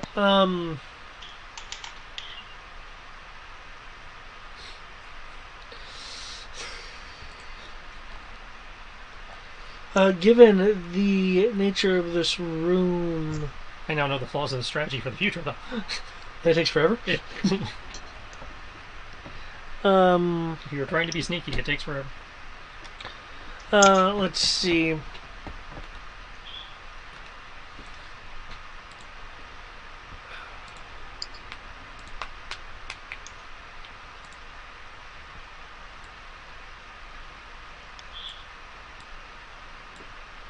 The yellow line is stoneworking tools.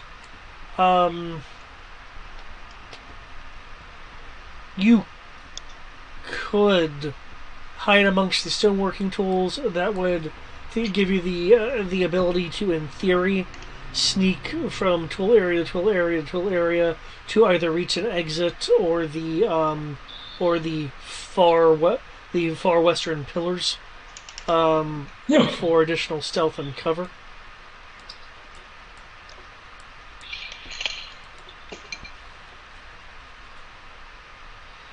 Okay. The pillars will give you,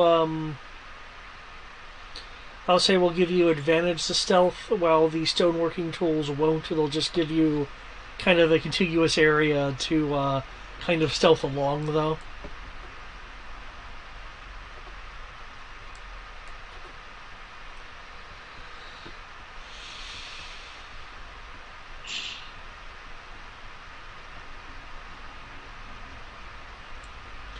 There is, of course, as you can tell by the map, straight up, rooms that you can hide in, and the pillars are wide enough um, to easily fit, like 2 people against it to hide.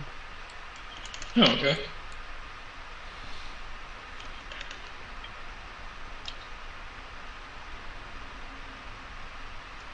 Okay. Why didn't anybody take the arcane eye spell? We could have been done by now. I remember last time the Arcane Eye Spell was brought up, I was like, well, if you want to skip all of the pitfalls. I distinctly remember that conversation. Yeah, and it's still valid. Who has Arcane Eye? Nobody. Who could have gotten it? Pretty sure the bards could have. I'm pretty sure Sierra could have if she had multi-class differently, because she doesn't have a high enough spell level. Yeah. Though honestly, in terms of the group that conversation popped up in, I still think it's entirely possible, given the Actually, we may not be actually eligible because of the way people multi-class. given the level, that it's entirely possible that there would be a bad dude that has like detect magic on and would be like, oh, what is that? Yeah, we need somebody who's a 7th level spellcaster. So yeah, nobody in the party split that correctly. 7th level spellcaster, we're only level 9. That's my point. Yeah. You need access to 4th level magic. Yeah. So 7th level. Okay. Oh, when you said 7th level, I thought you meant it's a 7th level spell. No, it's a 4th level spell, so you need a 7th level character. Okay. So, But, yeah. So those are the options. Gonna take some movement while you're doing that. Well, he hasn't decided what he wants to do yet. I'll wait. So. Let's say we are going to go ahead and shuffle up here. Okay.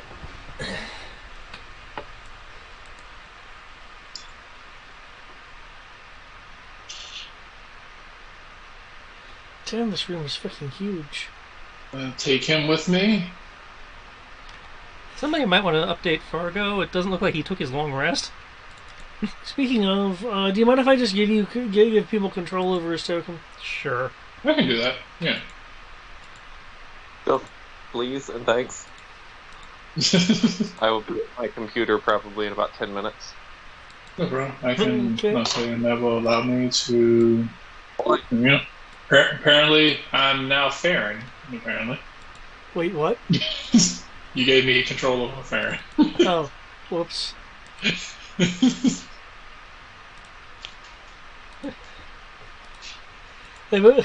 Too many people have F in their name.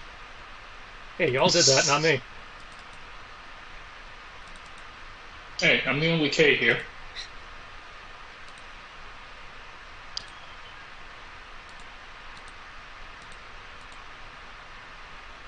There we go. Fargo. Okay. If I can get the power of stealth rolls. Okay. As stealthy as I would have thought. Yeah.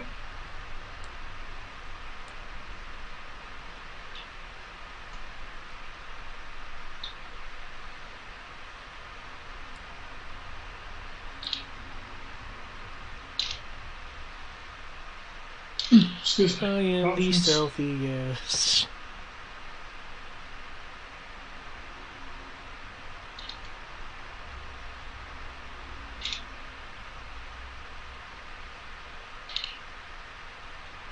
Yeah, so I need a stealth roll for him. And then.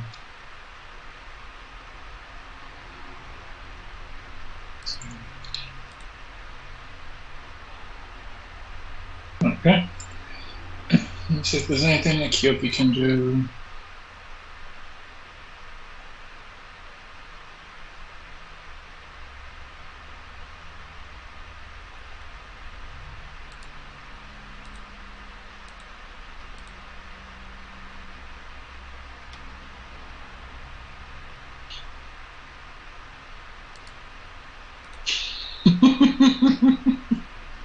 Oh, that'd be funny, but no, I'm not going to do that.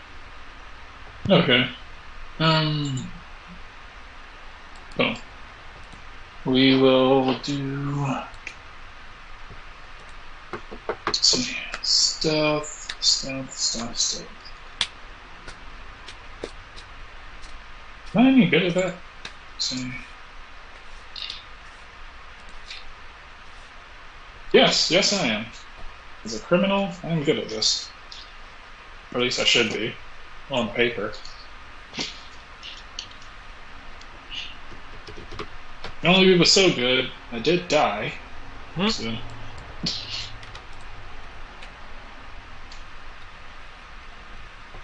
Woohoo! Stun points! Okay. Not exactly sure what I can do with that. Let's see, it's not combat. It's not exploration, I don't believe. No, it's not initiative. Roleplay? I can see roleplay, I can also see exploration. Okay. Exploration. As you are stealthing and your exploration, I believe, trying to remember exploration stunts. They generally don't affect the environment around you. No, they're usually things like speedy searches, bonuses for follow-up skill checks, or if combat's about to start, you might get a drop bonus. Okay. I guess advantageous positioning. That's what I think really do. In that case, the footfalls get louder as coming in from the north room. Oh. Jesus fucking Christ.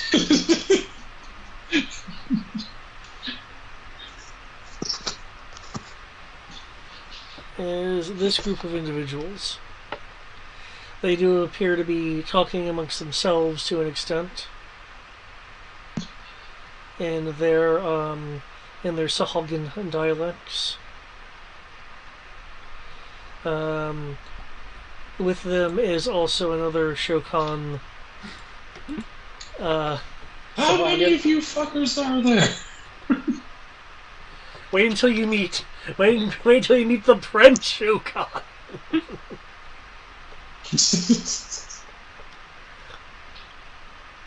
Name's Boro due to copyright.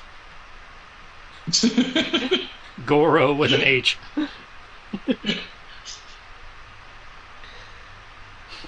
Oh, like G-H-O-R-O. Goro. Goro. Wait. You can use Goro, it's not Goro, it's Goro. May put an extra O on the end just for emphasis.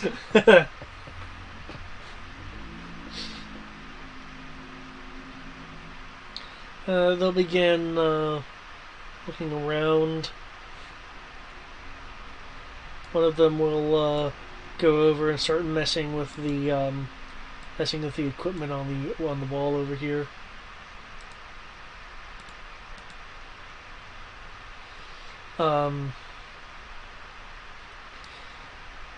These Sahuagin are outfitted with projectile weapons, like some of the ones at the front gate were. They got the guns. Okay. Now with those guys wandering the same room that the other people are stealthed in, feel free to move your ship.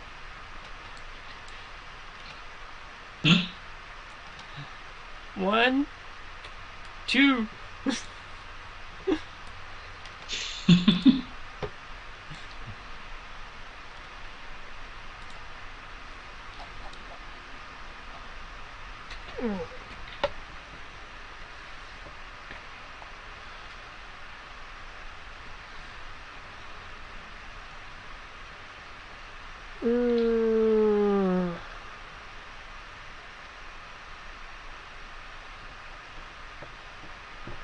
Can you see through your scout?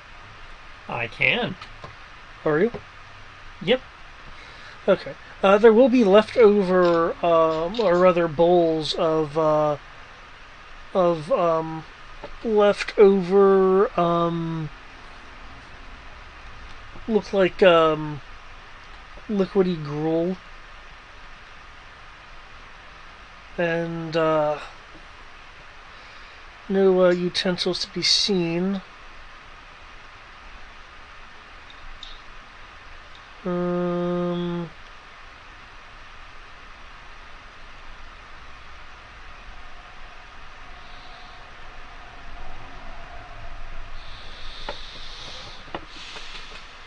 So somebody's in here, which is not really a surprise.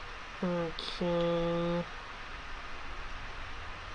And knowing my luck, they're probably at the very back of the room, which is probably another like 50 meters away. The Sokan Sahagan speaks up. And here we thought you couldn't move.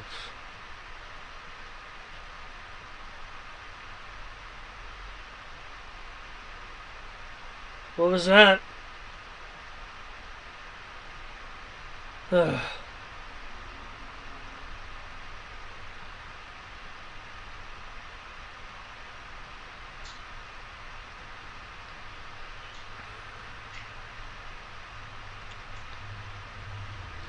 Okay, well, whatever you saw, Highness, it wasn't this pitiful thing.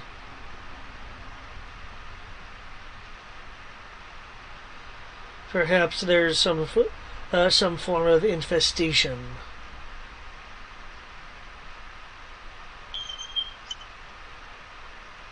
The feminine being with them will ponder for a moment.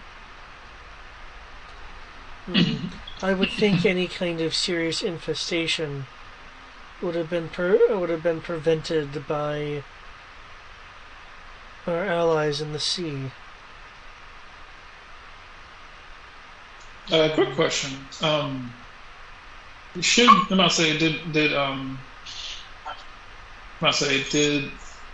Fargo get damaged really heavily in that? That's what I mean. last He was not updated for his long rest. Okay. Okay. Back to normal. Okay. Okay, I'm fixing it.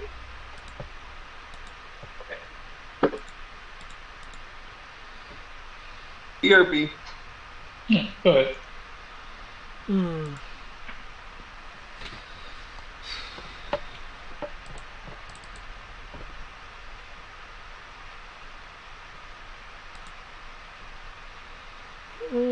Dun, dun.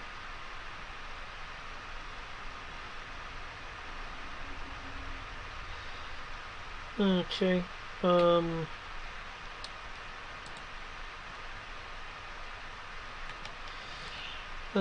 The feminine Sahagan will close their eyes for a moment.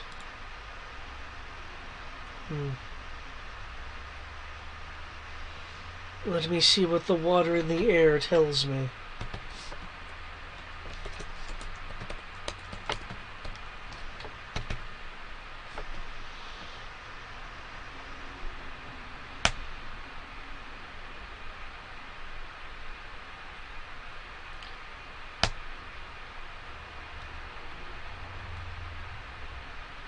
And just look around for a moment, lingering on where your scout is for a few moments, but then passing by it.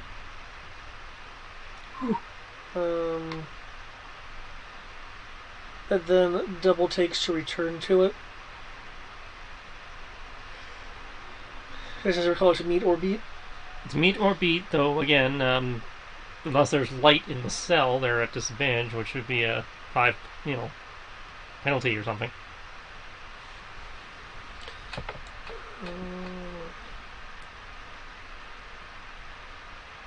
Yeah, that is outside of range.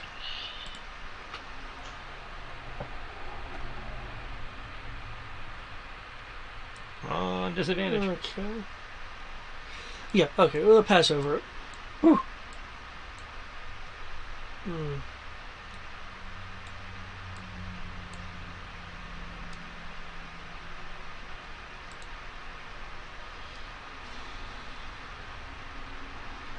They'll begin jogging back, saying that there's nothing in here.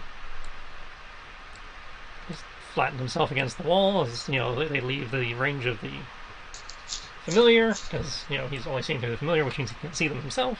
He can't flatten himself against the wall, so when they go past him, he shouldn't have created an impact. Okay. 1, 2, oh my god, there's somebody at the very corner of the... Don't worry, I'll be there in 45 minutes. I don't know why they were stuffed in the damn corner. They really want you to look in the room, I guess. I guess.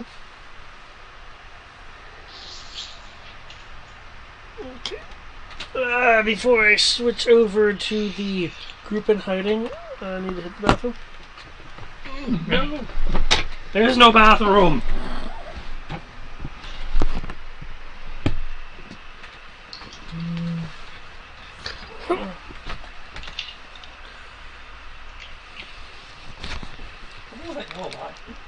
The yellow lines also represent stoneworking tools Okay. and material. I missed that detail, obviously.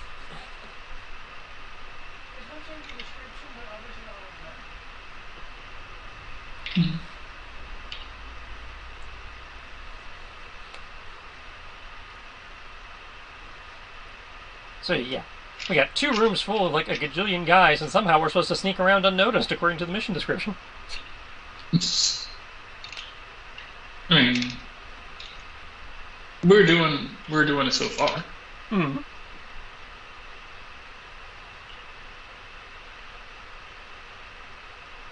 Jesus Christ, this is the part where games shit like this is the part where games I just kind of look at and I'm like, yep, this is the reason why I do not believe in DLC. Which game? Dead or Alive 5. Yeah. Okay, Dead or Alive 5 was especially bad because basically the entire game was DLC. Yeah, Dead or Alive 5. Even with all the DLC, because currently they're running a sale where the game and all of its DLC is on sale for 50% off. At 50% off, all DLC, $596.63. Yeah.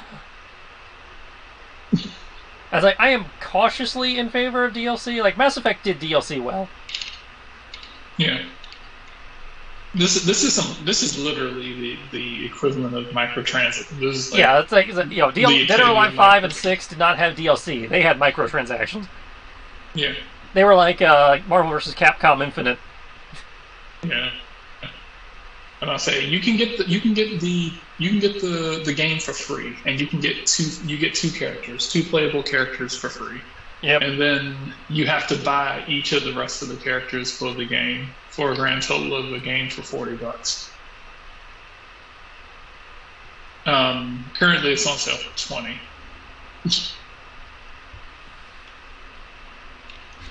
6, I think, was at least kind enough to do them in bundles. Yeah. Dead or Alive 6, you pretty much got every single character. There wasn't an issue with that. You got every single character except for only like a handful, only like four characters came out. 4 characters came out that they were like, hey, you can buy this. And that was the two girls from Ninja Gaiden, some new girl named Samaki, Hula Diamond from King of Fighters, and Maya. I'm not saying Maya Shiranui from King of Fighters. So yeah, it was like how DLC is supposed to be, or at least in a fighting game, where it's extra characters that have no bearing on the actual game aside from being neat. Yeah, and I'll say one boss, Rachel from Ninja Gaiden. I say Rachel from Ninja Gaiden, Momiji from Ninja Gaiden, Hula Diamond, and Maya Shiranui from both of them from King of Fighters, and a boss character from one of the previous games. I'll say, but yeah, outside of that, I'm like, I went ahead and bought them because I got Dead or Alive 6 a while ago for like $20. And now they have like the characters on sale for like $1.99 a piece. So I was like, okay.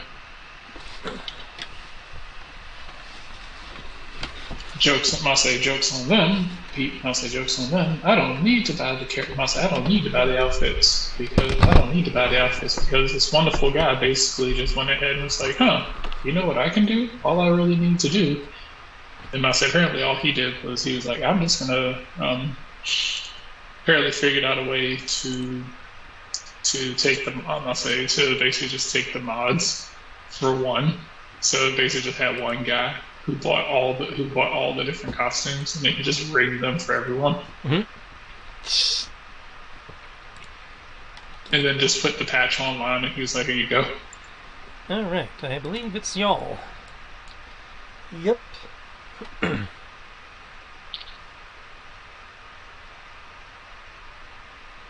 Okay.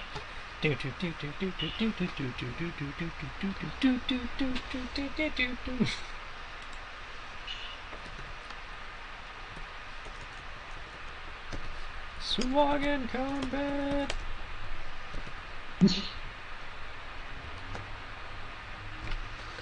Okay, they're looking around. The group in here is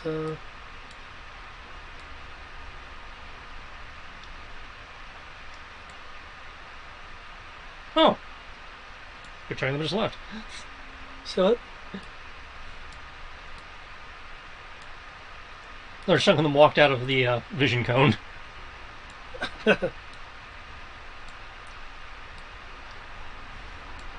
wandering around. They're looking around. They'll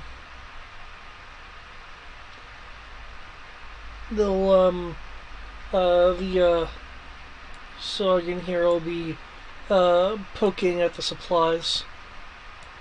Going down, poking at the supplies, poking at the supplies, poking at the supplies. You'll hear Farron go,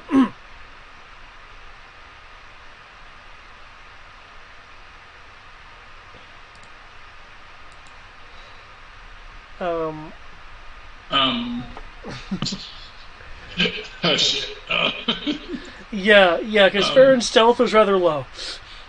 I'm going to have Fargo see if he can use his prestidigitation to. He's spoken this language before, if I remember correctly. Fargo? No, we haven't spoken Swagan. No, you guys have understood Swagan due to magic. Okay. I should do that to totally throw a GM off. Like, why do you have Swagan on your languages? Okay. Because I know better. I'm gonna see if I can have Fargo. I'm gonna see if I can have Fargo use his sleight of hand to cast like thaumaturgy and kind of make like the weapons over here kind of clatter. See if it can. Yep, See if I it do can that. make like a. See if it can make a noise that can like distract. Okay. Or actually, no. Down here. See if it can make like some sort of like make some sort of like noise of something falling over, like someone knocked something over in this room. Okay. With the thaumaturgy roll, can it be a deception roll with the idea of distraction? Sounds good. I hope that he is good at deception. What do we have to roll? You are rolling deception to misdirect people into thinking that the spell you're casting over there is a distraction. Yep. Jesus Christ, he's actually good at that. Like, really good at that. Yeah, I'm here. I can roll for myself, thank you. Okay. Un momento, s'il vous plaît.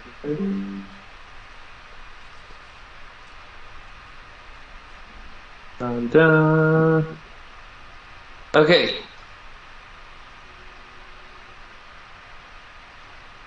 Does Brian have access to my sheet now? I did because I had to move your character around. Um.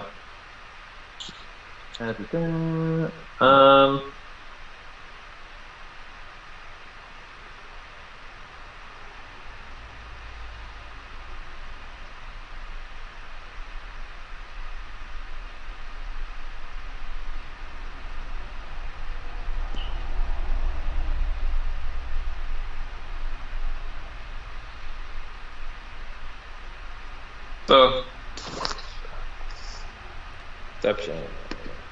deception, disgrace. Yes, no trouble the moment he came.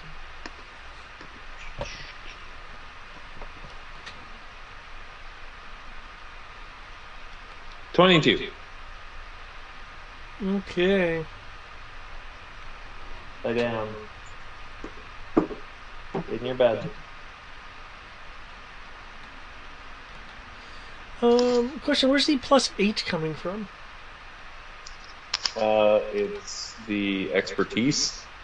Well, because I noticed you already had proficiency marked into it. It's +4 proficiency plus 8 mods.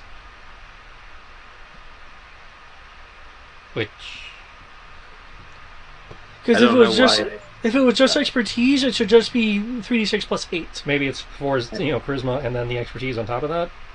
Yeah. I'll say Then expertise. because I have some similar to that because my deception is around the same number as his, and it's because of like stacked up shit. Okay. Yeah. I just I'll wanted say, to make sure, because Charisma's 4, and then the expertise would be 8. yeah. Okay. So it's just displaying it strangely then. Okay. Yeah, I say because expertise would be Okay. I have With a it? plus 12 to it. With that strange noise, the group to the west will head into the room. The person that poked Farron will kind of look around in the southern direction.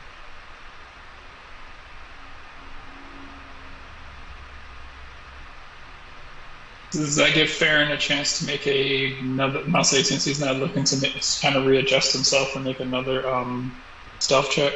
Sure.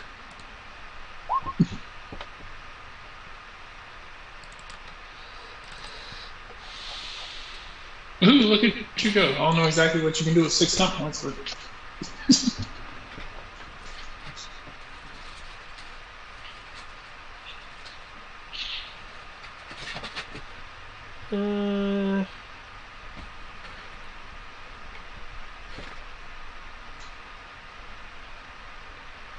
All of the advantageous position.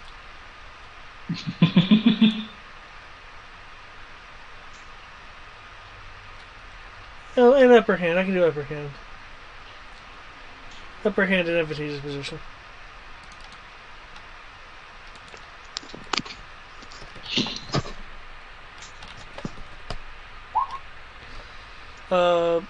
Poking again. Farron will be missed. Thank you, Fargo. The noise over there they are kind of suspicious about, though. They'll break off and go over there. These guys will go over here. Okay, that is their current positioning. Are you wanting to maintain where you are, or do something else? They are talking back and forth amongst each other in a language that I don't believe is being translated by this group. So, No. I can't translate it. I can't translate anything unless it's written down. I can cast for myself. Because I got the thing. I got the spell thingy bob. You need to. You gotta make sure you sleight of hand since we're hidden. Because if you cast how we're hidden, that's gonna reveal you. So do you have a way of subtle casting? Yeah, so yeah, the sleight of hand trick only works if you have that feat. Yeah. So if you cast without some way of making it subtle, I will give them a perception check to see if they can hear your casting if it has a verbal component. Yeah, so if it doesn't have a verbal component, he'd be okay.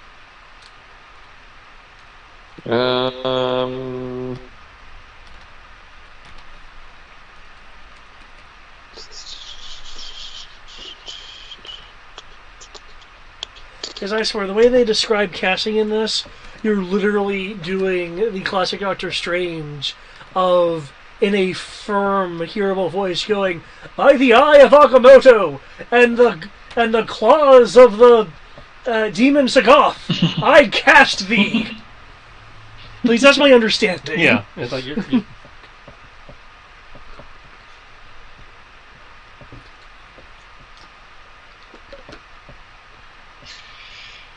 May the fires of Mordor rain down upon you!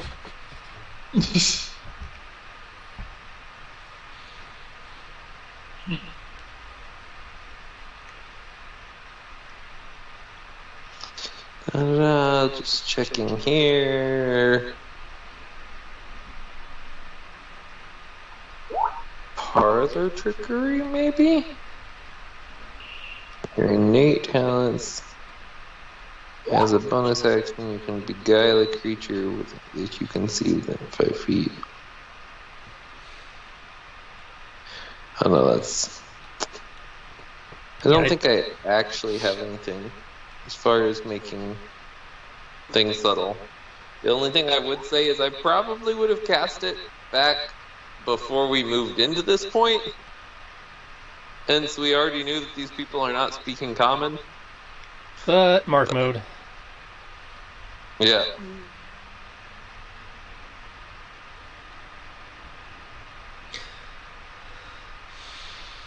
Alright. Oh. I guess last call for anyone currently under stealth in this room. Again, if you want to cast a spell, I'm not going to stop you. Though right now you guys are kind of like surrounded by people who know that something, it might be kind of odd due to the noise in the kind of little barracks room area, but you haven't been actively detected yet. Okay. How many people are there? 1, 2, 3, 4, 5, 6 that you can I see. believe it's like. And I believe an total additional who 4. walked into the room was, what was it, about 8 or 9 people total who walked into the room initially? There's 6 that you can currently see, and you know that 4 went into this room. Okay, so we got 10. There's a total of 10. And one of them is like really big with 4 arms. Gahoro. That's nothing. I have 2 arms and 4 legs. That means I can kick 4 times as hard. Yeah, so taking them down isn't the problem. The goal was, we're still trying to operate under the context of stealth. Which, I mean, it's not necessarily a mission fail if you break stealth. It's just like it may make things more difficult. Yeah, we don't want to break stealth unless, now if we roll for ideally it's if we roll for shit, then we'll just deal with it. But yeah, like, can't control the dice, but yeah, y'all's decision. Personally, I prefer to sit here until this thins out a bit more. Honestly, because at the moment, at the moment, these people just turned their back to us, and literally the moment that we move, we could trigger something. And we're kind of within this guy's line of sight if we try to continue this way. Well, shit. You know what else I could have done? I forgot I had Mantle of Whispers. I could have taken on the persona of one of the dead people.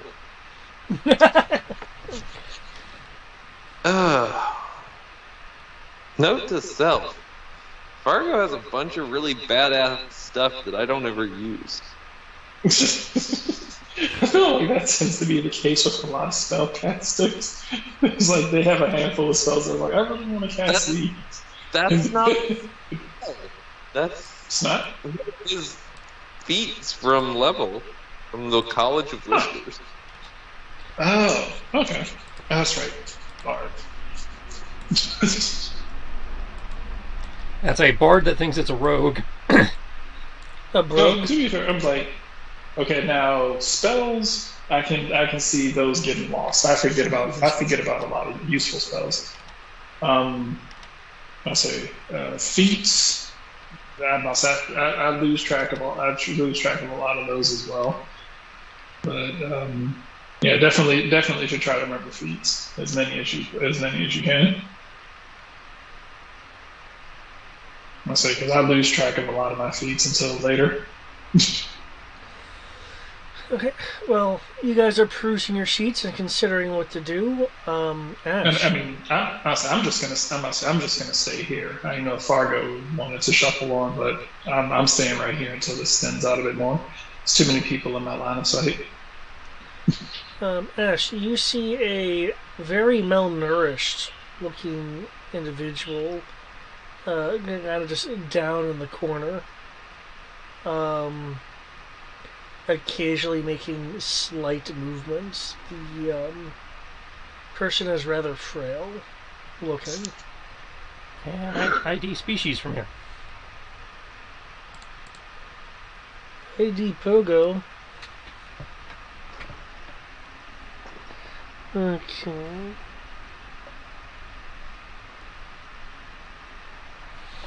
You know what? I'm just kind of curious. Uh-huh. Right. Okay.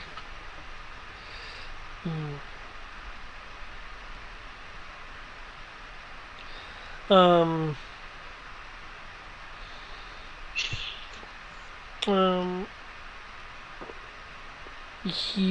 human.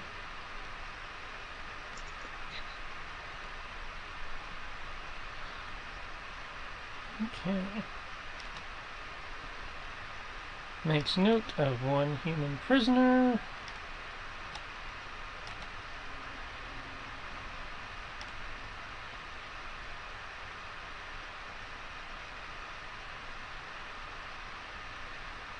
Can't do anything to help them at the moment without violating stealth, but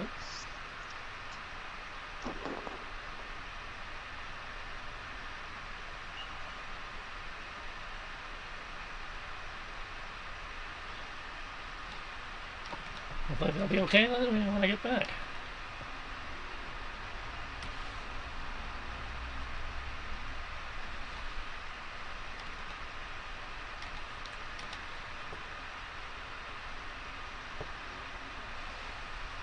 Start making his way back.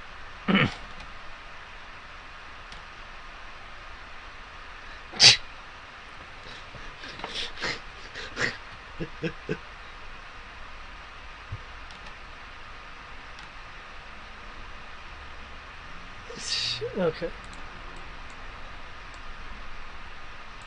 Wait, it sounds like, let's see, I think you're gonna wait until your, Familiar gets back. okay. After a few moments then, the group that was investigating this area up for the people where the people are hiding are, come out of the room. They then go and investigate the middle room. guys will move down here. First one will move here.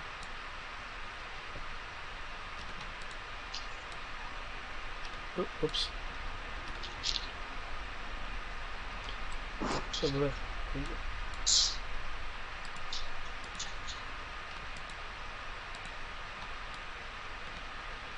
And these guys will move to down here. So yeah, this group has split to be investigating the barracks area. Okay. Are you still wanting to hide in your kind of workers' tools area? To be observed? No, the goal is to move now. Alright.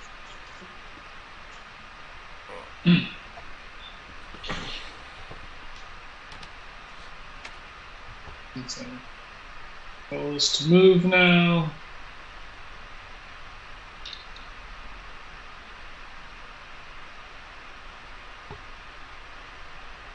Can kind of take a quick peek. I don't see anyone, correct? At least. To the north, no. To the south, yes. Oh, okay. And kind of shift. Yeah. Okay. Can you make me a stealth roll at disadvantage? Okay. Are they looking in that direction? They're looking around. Okay. But as you can see, where the yellow line stops, you'd be breaking the cover of the items to have to make the turn. Oh, okay. So they're looking around. Okay. Oh. All right. Let's go. Fuck yeah.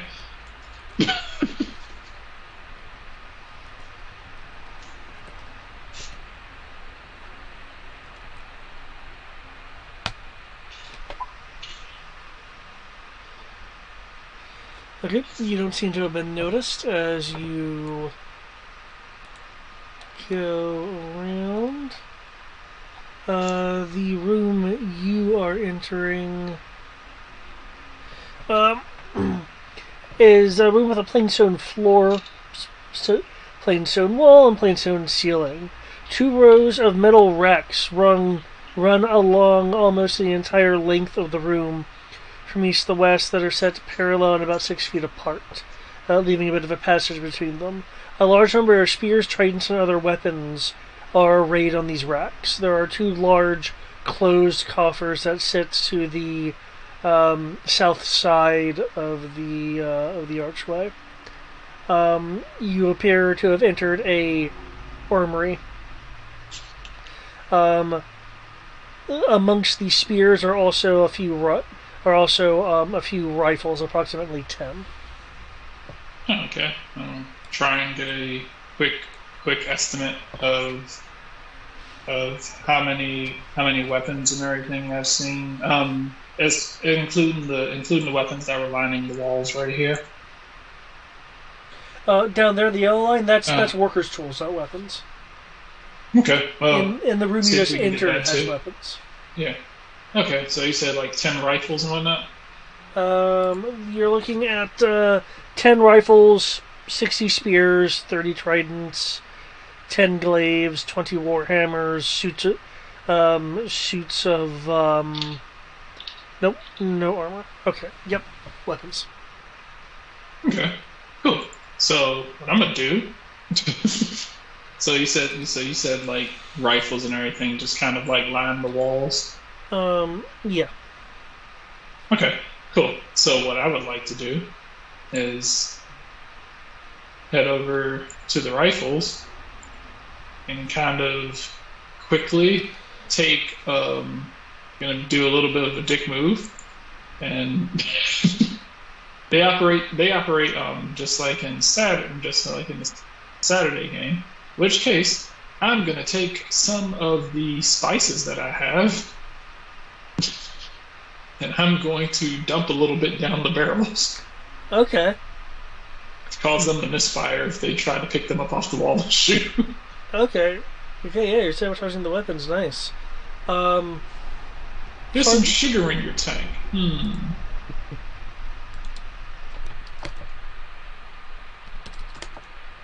I'll say, if I had a bag of holding, I'd just take them, but I will keep tabs on the amount of weapons they have.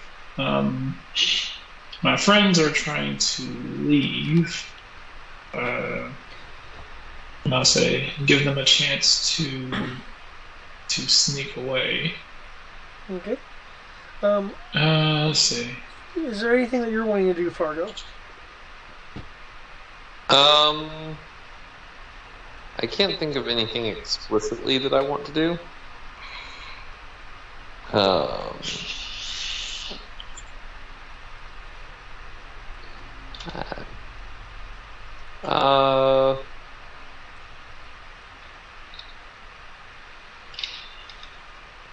Well, did I follow Kyoki? Not that I saw. Kyoki kind of shuffled off and to scout ahead. I'll say, well, to scout in the room above. Kyoki had mentioned like trying to figure out a way to cause a distraction for the rest of you guys.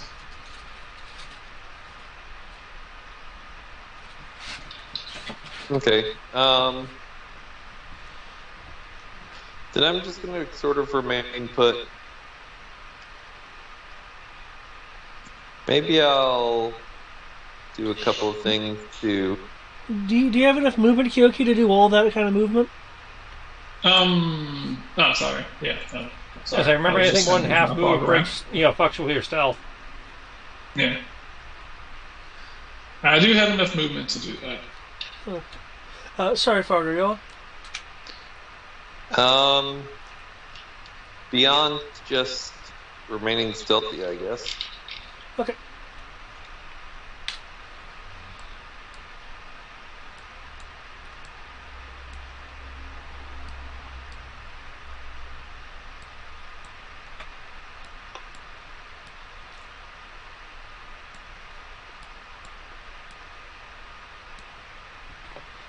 Okay, they're moving around the room. We'll continue to shuffle. Ash, good thing your invisibility lasts an hour. Mm-hmm. It's gonna take that long for my familiar to get back.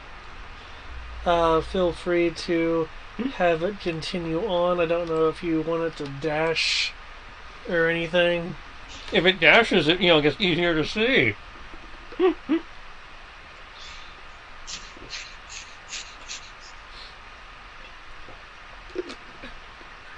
Run up to it, have it up on your shoulder. Got Misty step through the gate. No, he opened it. They didn't close it when they came back out? No. Well, now they're dumb.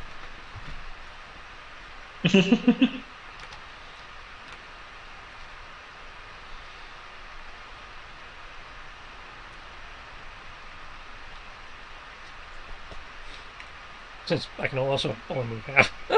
Well, you're invisible, so I mean, if you run, I guess your footfalls will be heard. But Being invisible usually gives you advantage. Moving more than half gives you disadvantage.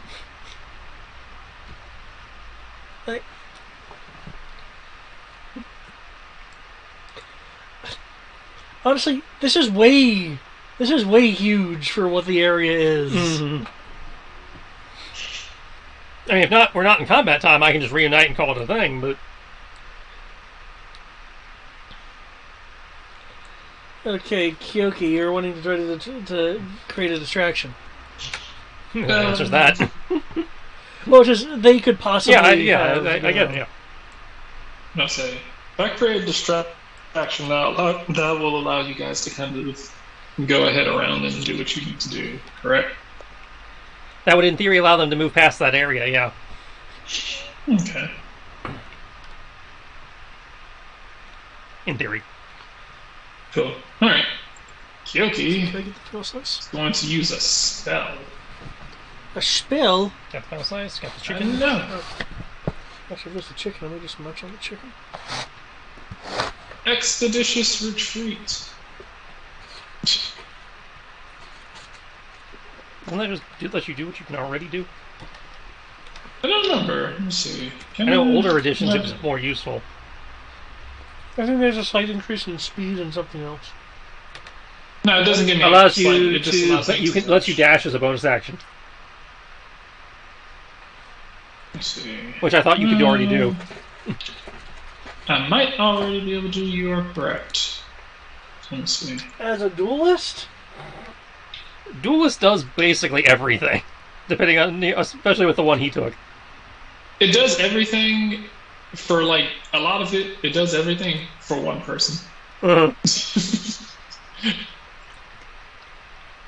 It's like because I'm only good against one person at a time, it basically allows me to be good at everything.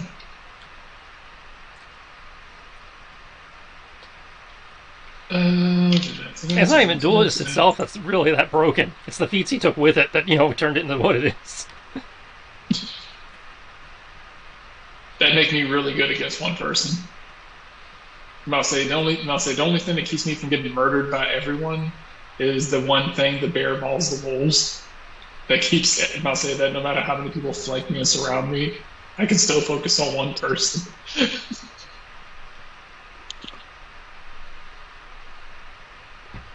I can't seem to do. Oh, did you get all your chicken? Hmm? You got all your chicken? Yeah. Oh. I mean, I didn't take my full share, but I'm not gonna. Right. So whatever's left, you're welcome. Oh, because I know there was a bit more than usual. Yeah, So. Yeah, so whatever's left, you're welcome to do. And yield and stand. Here we go. Yeah. Never mind. All right. Yeah, I can take the bonus action, take disengage, and oh, that's right. Correct. Never mind. It's part of my duelist lethality, apparently. In terms of a attraction, I can immediately think of a thing you can do. Hmm. In terms of a distraction, I can immediately think of something you can do. Be really loud. I'm about to say, well, what I was actually going to do is Kyoki is going to dash. It's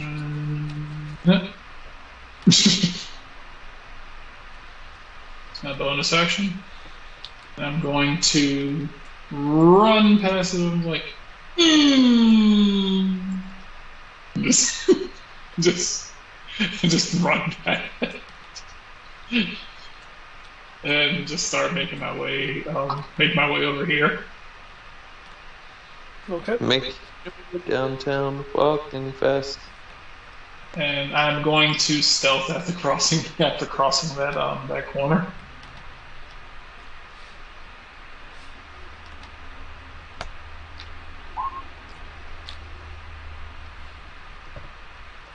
Okay. Turning you broke stealth, and these guys were paying somewhat of attention. There'll be a shout of, why?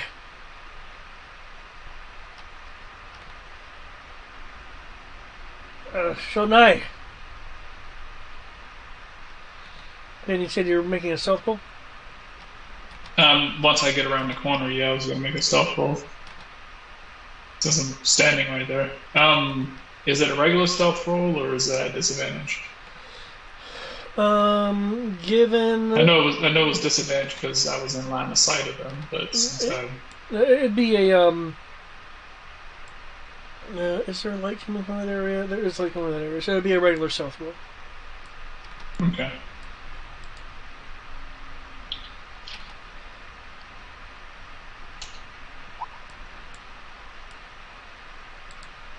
Woohoo! More stunt points. They don't do me any good.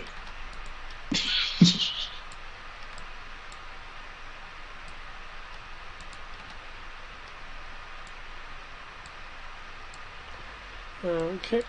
These guys will be funneling into the armory.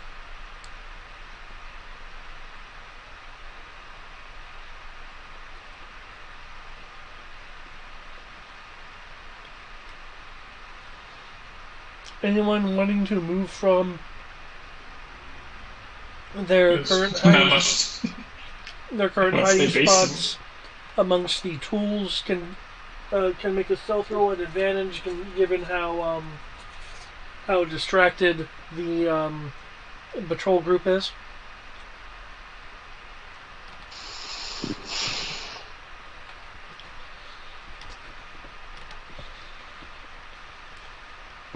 Is it our advantage to move? Like I'm. You would mental have block. advantage to basically. Advantage to stealth. You have advantage to You have advantage to stealth away if you would like. I'd say it would now, allow you to because- move out of that area into a different area. Yeah, I'm trying to figure out. I'm making it. Yeah. Okay. Because you guys are kind of pinned down in that room right now. Yeah. Kyoki's running around. Kyoki basically ran off like a crazy child to basically distract everyone from what was going on with you.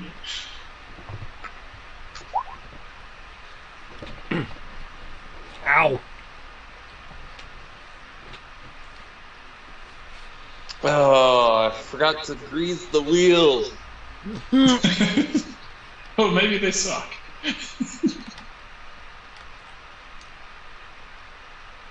It's Burger's going to no. be their passive perception at disadvantage, so I know the difficulty. I say David could roll worse or better. Well, right now I'm relying on their passive perception at disadvantage, so... No, I meant David as far as like Farron. There we go.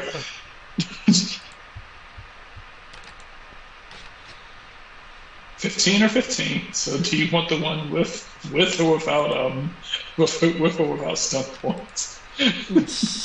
Hang on. There might be a thing. But...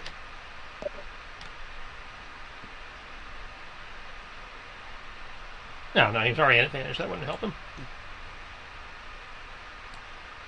He still had the Philosopher's Luck Stone.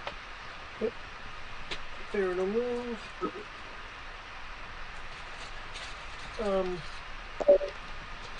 Fargo, are you trusting Yeah. your stealth to be able to get you out unseen? Sure. It's not like you fucked up stealth. Well, I mean, the really good Sahagin, I believe, have already swarmed into the room I was in. So, I believe the ones that are left are the dirt pony ones. I mean, they went down from getting stabbed like twice. And if my weapon can kill you one hit, then I kind of don't have any faith that you can see much. Good. Yeah. Feel free to move If a yourself, one- Fargo. I'll say, if a 1d6 plus 5 weapon can kill you, you can't have that good a perception. Room down here. None of you have been into that room, though the bad guys did scout it out. Oh well. Technically, technically they wouldn't have to check it again if they just finished searching it. Right. So, That's what I'm thinking. I'm gonna go roll my happy ass over towards that room. Okay. They wouldn't check it again, says the guy who used to be a professional security guard, which involved checking the same room multiple times. yeah, but these are fish people. They're not that smart.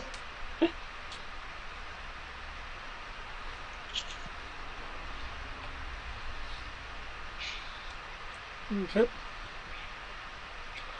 You're moving that way. Is that your? That's right. Stealth. I forgot. You can only move half. Yep. Well, I mean, you can move more. You just suffer penalties. Okay, Scout. I already took my movement phase early, so unless I'm getting another one. You can either do that, or you can hide behind the pillar. I think you can get behind the pillar with your movement.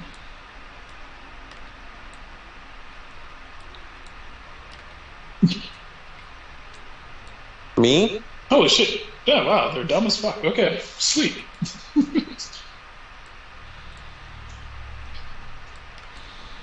Okay. The patrol team is currently looking around the armory.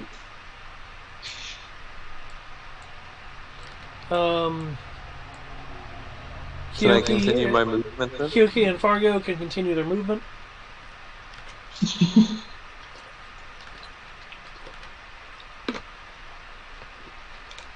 Five, 10, 15, 20.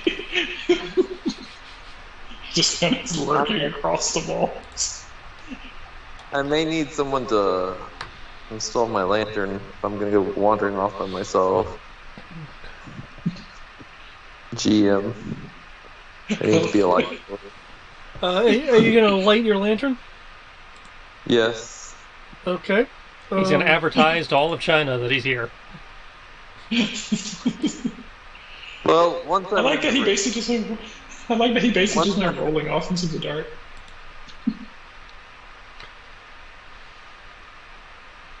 I forgot that he couldn't see. Yeah. Yeah, you know, I asked you to push me because I couldn't see, and then you just abandoned me. I Now I'm gonna abandoned get you out. so I could actually help everybody else escape.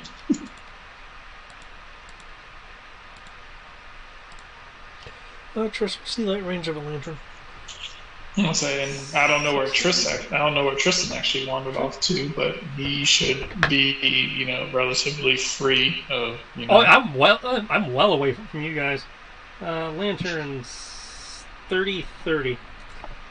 I'd like it to be a green lantern today.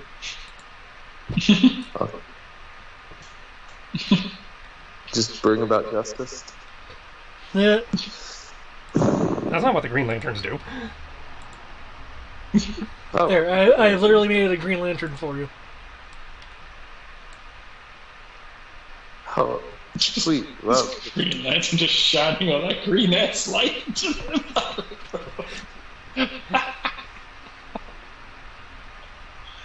That is amazing.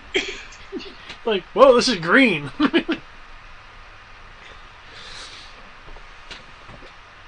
plot twist. Well, you now have illumination. Plot twist. I used the cop today. The room you have entered.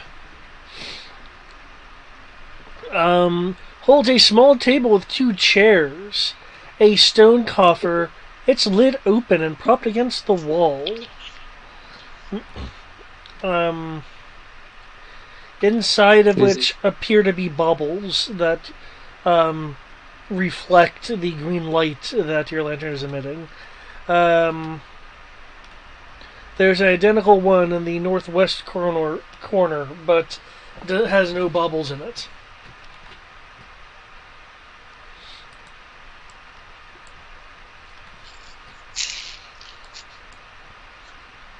You said it has baubles? Yeah. I would like to go inspect these baubles a little closer. Yep.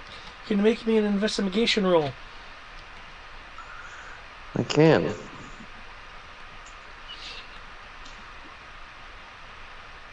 Am I even going to go? Oh, too far. Face through the walls.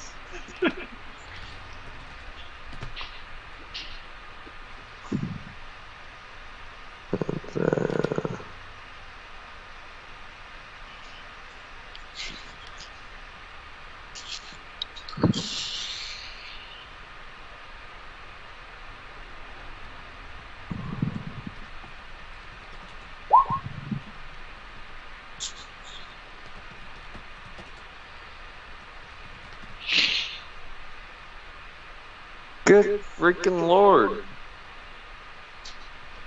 Huh. Oof. Caviar! Really big caviar rocks.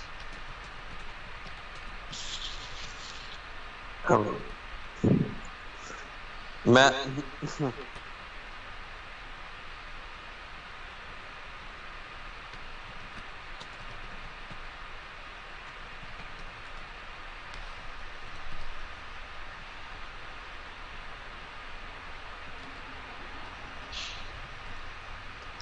Thank God there's no crit fails. Okay, I have posted what you found in the amongst the baubles. Equestria limited edition? Yep, What? issue 1/2.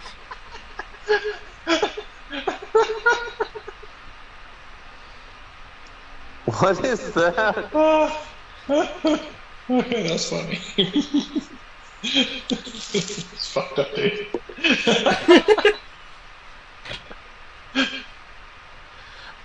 It appears to be a series of drawings with speech bubbles. Speech bubbles, you said? Yeah, speech bubbles with dialogue in them, um, with indicators to what area of the drawing they're referring to.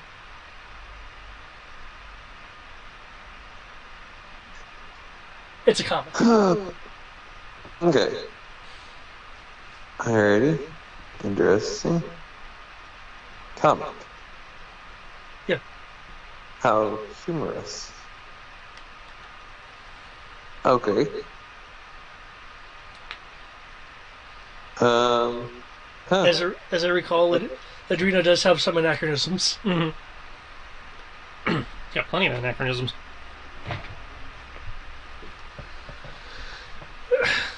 Yep. 9 gold pieces, 1 magazine of questionable material, 2 days of sea rations, and the Question Limited Edition, issue 1/2. Questionable material? Yep, questionable material. Like a porno? Yes, questionable material.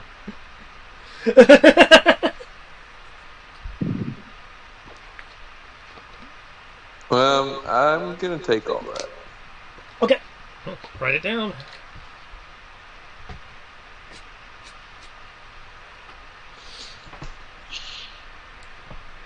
Just for research purposes. For science.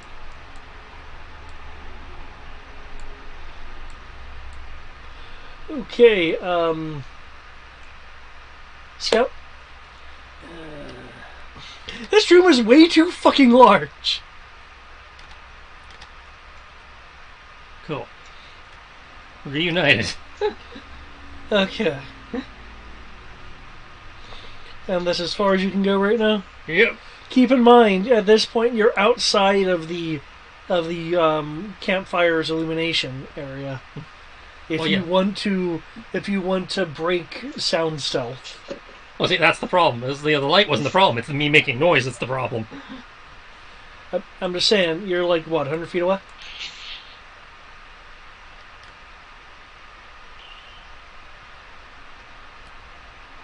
Oh, you're 55 feet away. Yeah. I'm just saying, I'm sorry it's so excruciatingly slow. I did not make this map. No, you didn't. Blame Watsy. I only blame Watsy in the sense that they didn't resize it. I blame the guy who drew the map originally. Yeah. Because it's supposed to be 10-foot areas. Okay. Why is it so huge? Because if you're going to have a map this huge, at least put more art in the map itself so it looks more visually interesting. Maybe they were expecting you to populate it.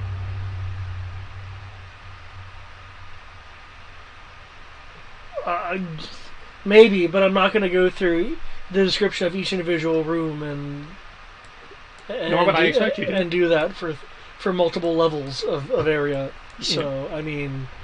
I mean, you know, that's on the publishers. Anyway,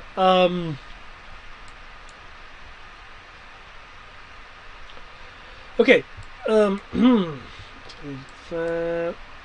Farron's gonna stay over there.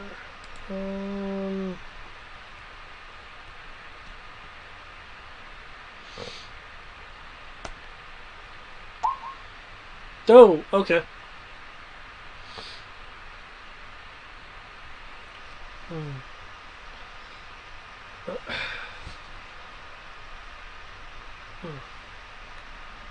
Showa! Showa! Kyoki, I believe you can see into the armory area from where you are? Yes.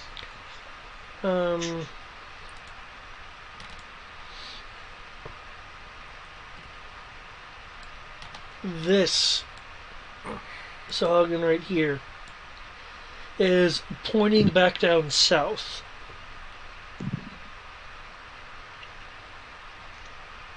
Fuck. Okay.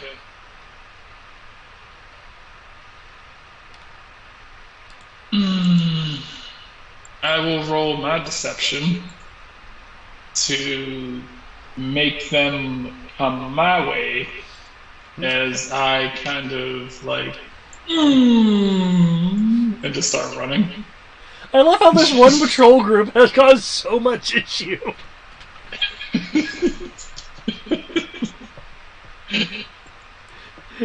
At this point, they know something is fucking with them, or this place is haunted. We're gonna go with haunted. I'll roll my deception to see if I can draw their attention.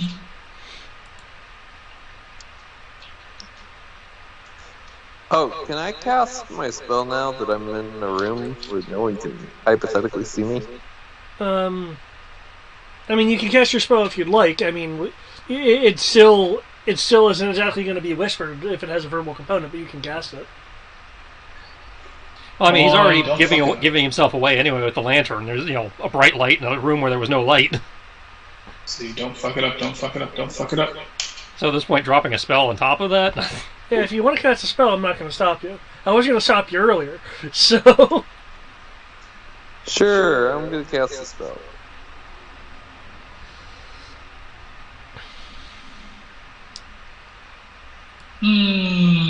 I feel like the, shit, what's that noise?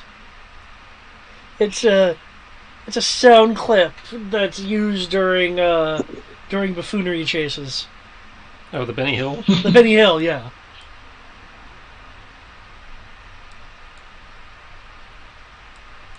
Okay, I'll wait for Vargo to cast a spell, and then I'll have the scout do something, and then I'll have the group react. Okay.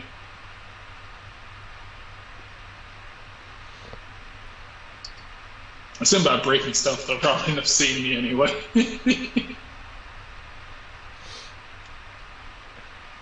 Well, they have dark vision, so to them, but I am super pale, and I'm wearing white. I'm wearing white cloaks. I'm wearing like all white. Maybe they think I'm some sort of undead specter. That's just kind of that's kind of what I want part of my deception to be. Is to be kind of like I'm some sort of ghost, just like woo, just like like running around the hallway. Okay. I do have the giant sleeves, so maybe I can do that. Fargo, you'll hear a Sagan shout out, "Over there!" And if you can make me a perception roll to see if you can catch this next part. You go kill that green light.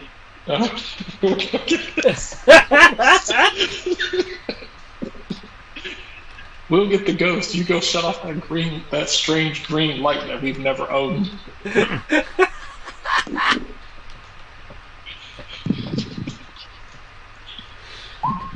16. Okay, nice. Ooh, and some stunt points.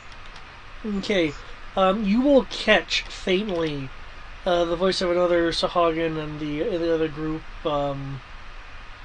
speaking a little loudly, primarily due to nerves. Stating, maybe the ritual let something out. Well, that's awkward. They do rituals. Probably should pass that little bit of information along. Cool. Then the next thing we're going to do is You're we're really going good to with the try. stealth thing. You can move. We need to make sure these people believe that they let something out. Oh, you're going back down. Well, I mean, I can't help the person now. No. We will slide the I guess I can drop some food hood off for him. over my lantern so that I'm in the dark. You said you're gonna seal off your lantern? Yeah. Put down the I hood think on your he just lantern? slide the hood over it. Yeah, he said he's just going to put the hood over it. Okay, that reduces it to 5 feet of dim light. So it's still emitting light. But not Just enough a to... tiny amount. But in an area where we're still dark, it might still be enough.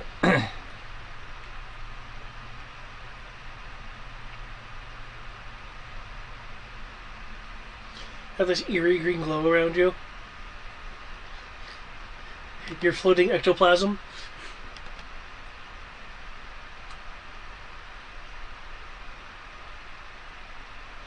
You said you wanted to do something to, like, sell the ghost thing?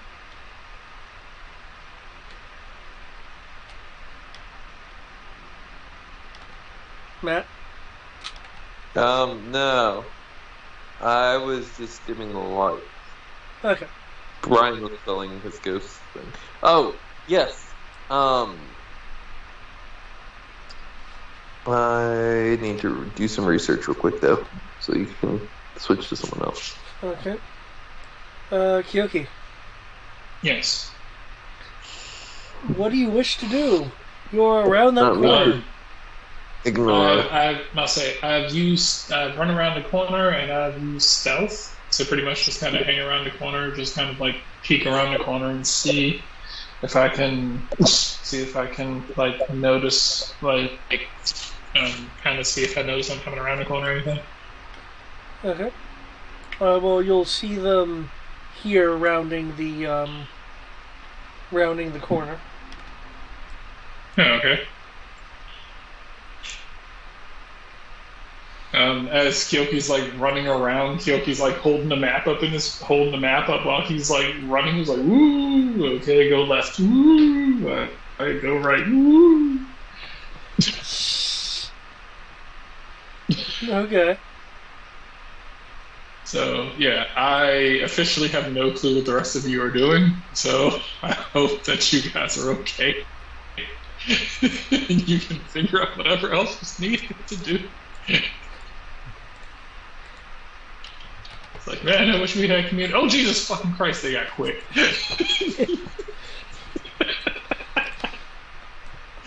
Why are they so fast?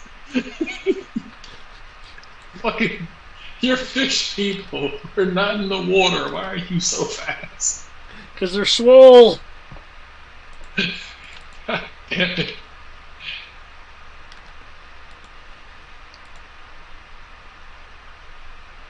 This wall provides me no cover.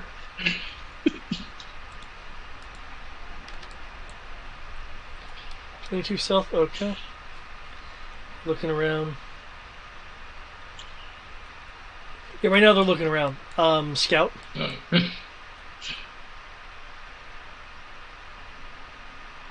Is it my turn again? No, it's Scout's turn.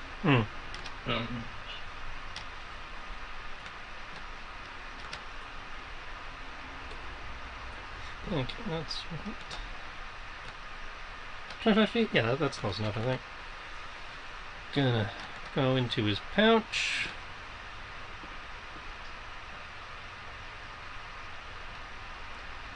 And slide a couple days worth of rations their way. Okay. They will weakly reach out towards the non-slop food, but appear to only be able to shakily move their arm like a third of the distance you would expect a person to be able to extend.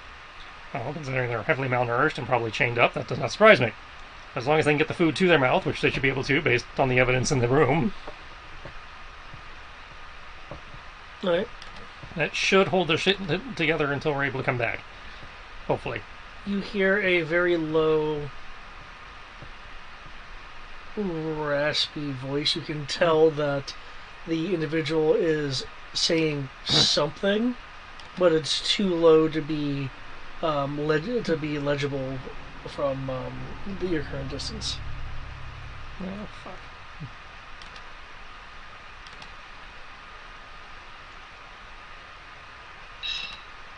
Hello? Still here. Yeah. Okay, sorry. From the length of the Just sound, it wanted to appears to have been a sentence. He'll move closer and whisper at them to repeat. I guess go with common.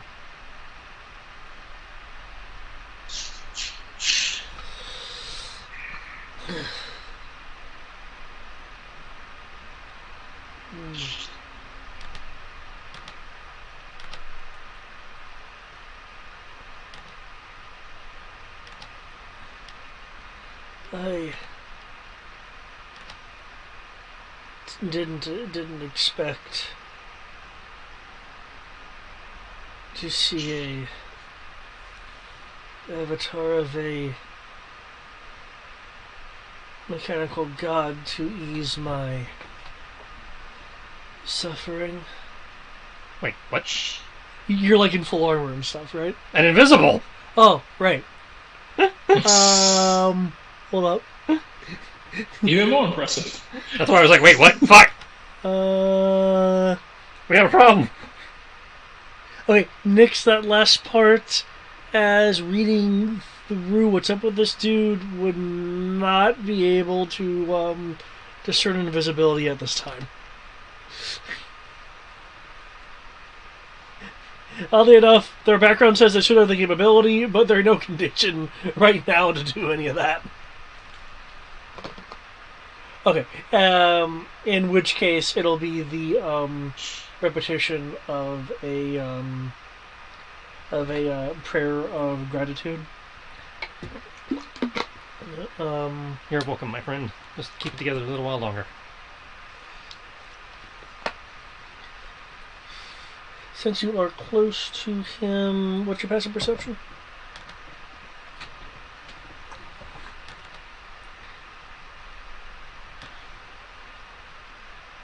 $16. 16. And not at disadvantage for dark. Okay.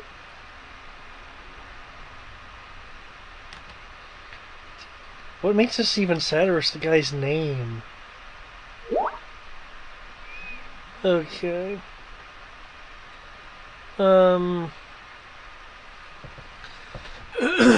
You will see a tattoo on this individual, given that they're essentially in rags at the moment.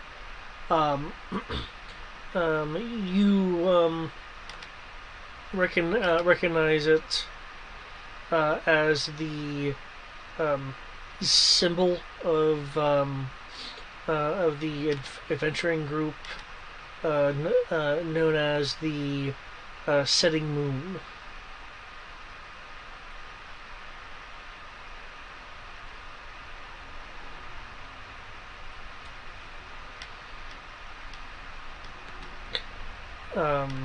You'll also see some additional tattoos that look to be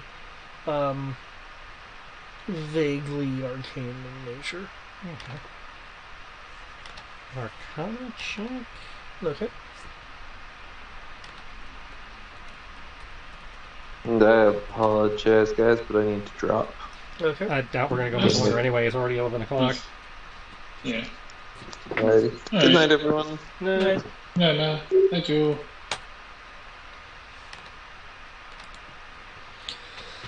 Okay. Excuse me.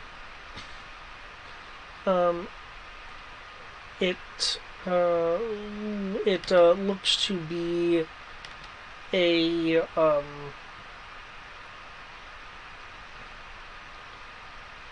it looks to be not inherently magical. It's just a tattoo in reference to a to the evocation school. Make an additional note on the inside of his bracer where he's been tallying the swaggin he spotted for a prisoner. Alright. And throw in an extra day of rations just to be on the safe side. What's this roll of 3 at this point? Yep, 3 days worth of rations. Okay. Keep those hidden. We don't, and we'll be back for you as soon as we can. Okay. And start making my way back out. Again, this side room could have been a third of the size. Mm-hmm. Freaking heck. Goddamn David rooms. I know, right? Okay, do we want to end it here, or do we want to do another round of Benny, was it Benny Hill? We can do another round of Benny Hill. Those got by pretty quick.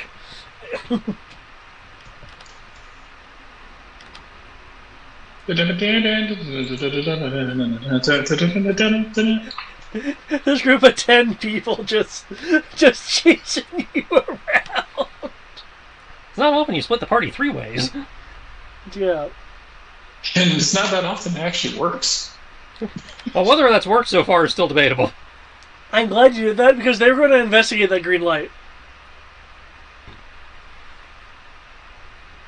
Okay. Lurk. Lurk. Lurk.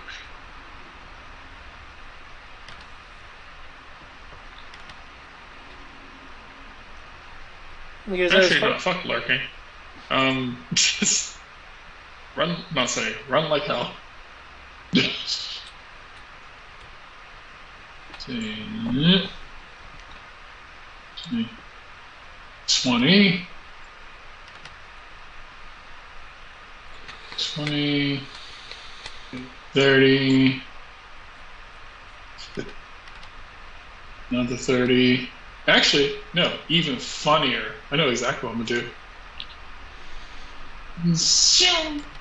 Run, run, run. And then just like hide against the wall in here.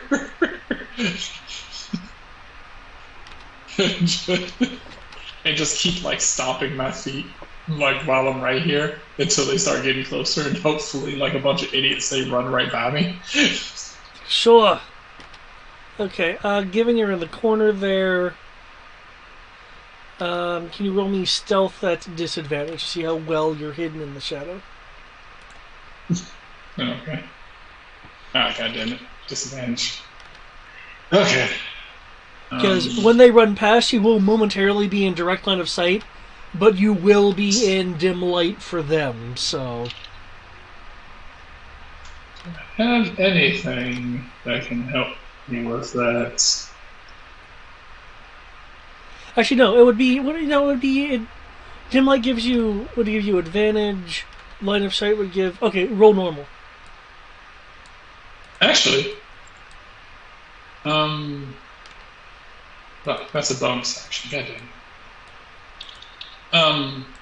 I can't dash as an action instead, can I? Yeah, you can do it either or.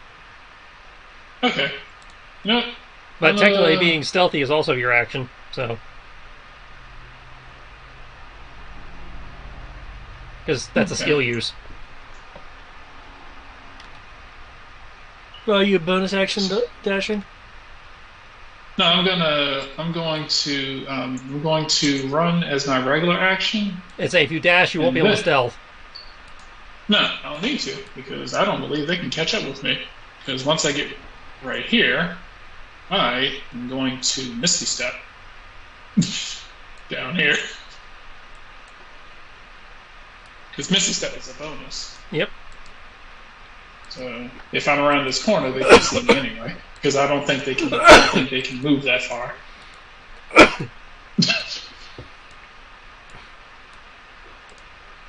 Technically, I don't need to stealth because they can't see me. And oh hey, I must say, how fair. Well, remember, stealth also applies to them hearing you. True, but they can't reach me right now. That's the important thing.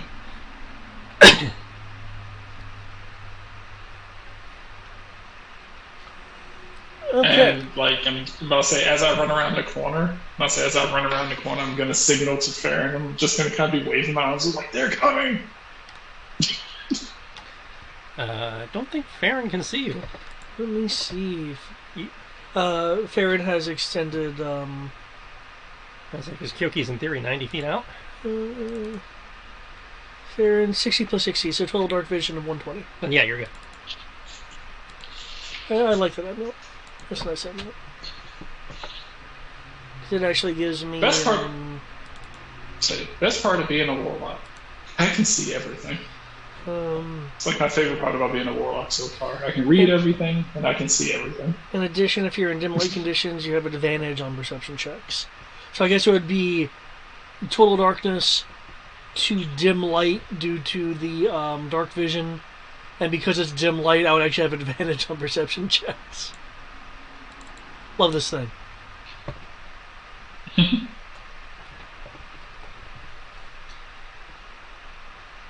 Okay.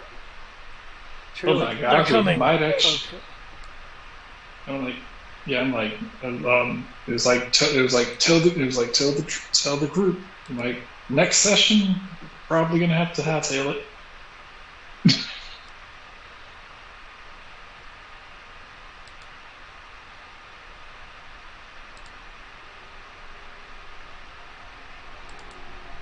I'm fairly certain next to go they're gonna be.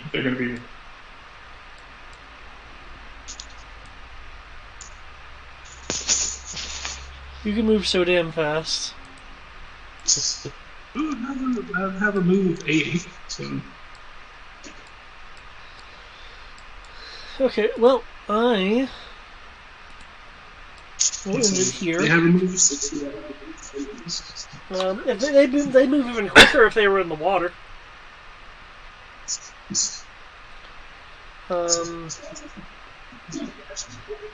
You're roboting.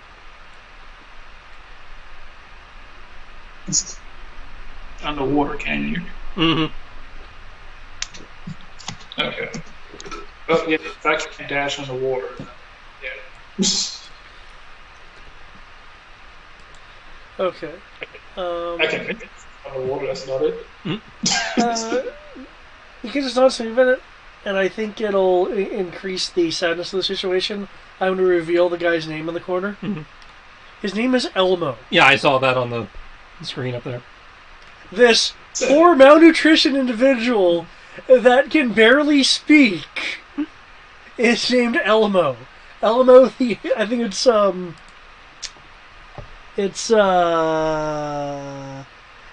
the emaciated. Well, hopefully he's less emaciated and still alive when we come back through here.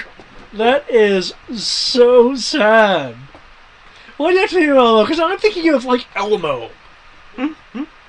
That is a terrible name. I was like, why would you accept that name? Can you please feed Elmo? I mean, come on! That sounds so terrible. It's like, why would you accept that name? And how do you... That must say the only way you get a nickname like that is that if you have been that way for quite a while. That means this motherfucker has been emaciated for, like, at least months or years. Or the GM who wrote this adventure just, either was not very imaginative or had a very sick sense of humor.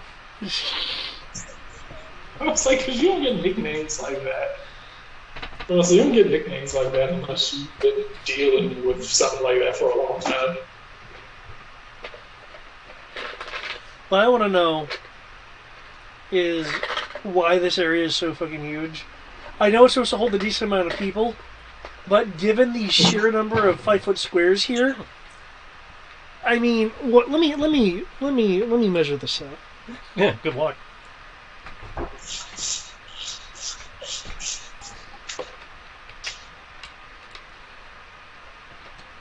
Okay. If you're only using the walls, then I can see needing it to be this large to carry the number of people it's stated to. But I mean, it can be less if you include manacles on like the pillars here, and have them be chained in like a circle around the pillar.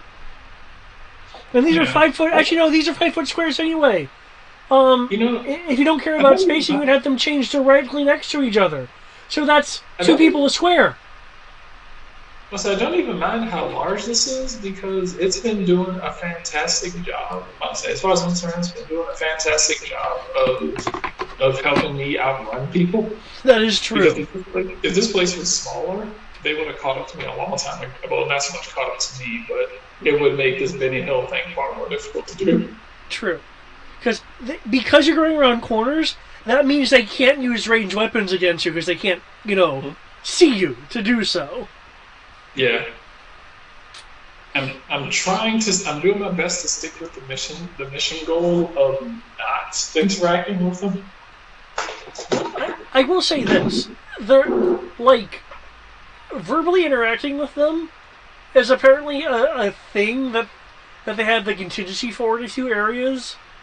Because I'm looking at this and I'm going, it says you can do it with no combat and that implies being stealthful. But I'm looking at the configuration of everything, and I'm going... There's just certain rooms you can't get through, like the one I was looking at. It's like, unless you actually have invisibility, or the ability to bend space... Yeah. It's like, no. Or unless you're playing, like, Greg Friday character where you can roll a 40 stealth, in which case he could stand in front of you and pluck you in the nose and still wouldn't see him. Now, I take it back. I'm looking at this, and technically, there's a path you can take. However, there's also unlisted patrols, so... Like this patrol that popped up when you guys stayed in that room for a while. So it's like, no, yeah, it's probably, like, incredibly difficult outside of having, like, power that you probably aren't supposed to have yet. So, there we go. But no, this Benny Hill thing was kind of funny. So I'm like, you guys are rolling high enough to where they're like just quite not getting good beads on you. And upside, it allowed him to map more of the place that we haven't checked out yet. That's true. Because now he's looked at rooms we haven't seen yet. Who? You. Oh. You just ran through an entire area we hadn't checked yet. You ran through what we were looking at on the map that says south.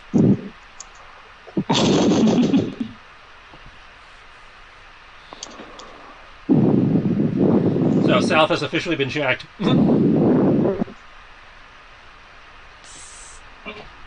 Massive. Yeah, taken care of, so everything worked out.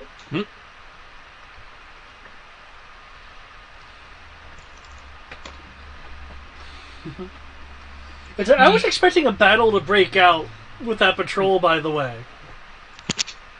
I was expecting, it's like, with some of these low stealth rolls, I was expecting someone to be decisively seen, and then be all like, look, intruders. Don't worry, you'll probably get that next week. Next time. Oh no, I don't mind the Benny Hill thing. I think it's kind of funny. No, it probably won't be me. I'm talking about just somebody else who's probably going. Yeah. Well, There's also the to not getting caught, and then someone else is just like, "Hey, look at me, fireball!" There's also the tiny reference to a ritual. So, you guys know something. You guys are now aware that some kind of ritual probably recently took place, or maybe is in progress. Yeah.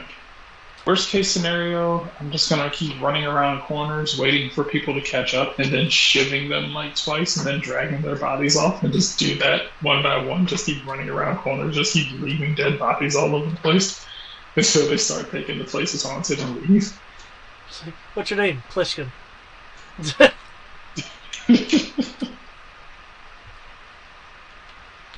it was like, oh wait, it's the ghost. I got him. They just hit the ground. He's like, oh my god, what happened? Oh no, the ghost stabbed him 30 times. Freaking Goro shows up. I might be able to grab your blade. This will be great. It'll be like I got reincarnated as a slime. He was like, I'll use my special ability. A spearhead, in order to convince the troops to act as a human shield for you, sir.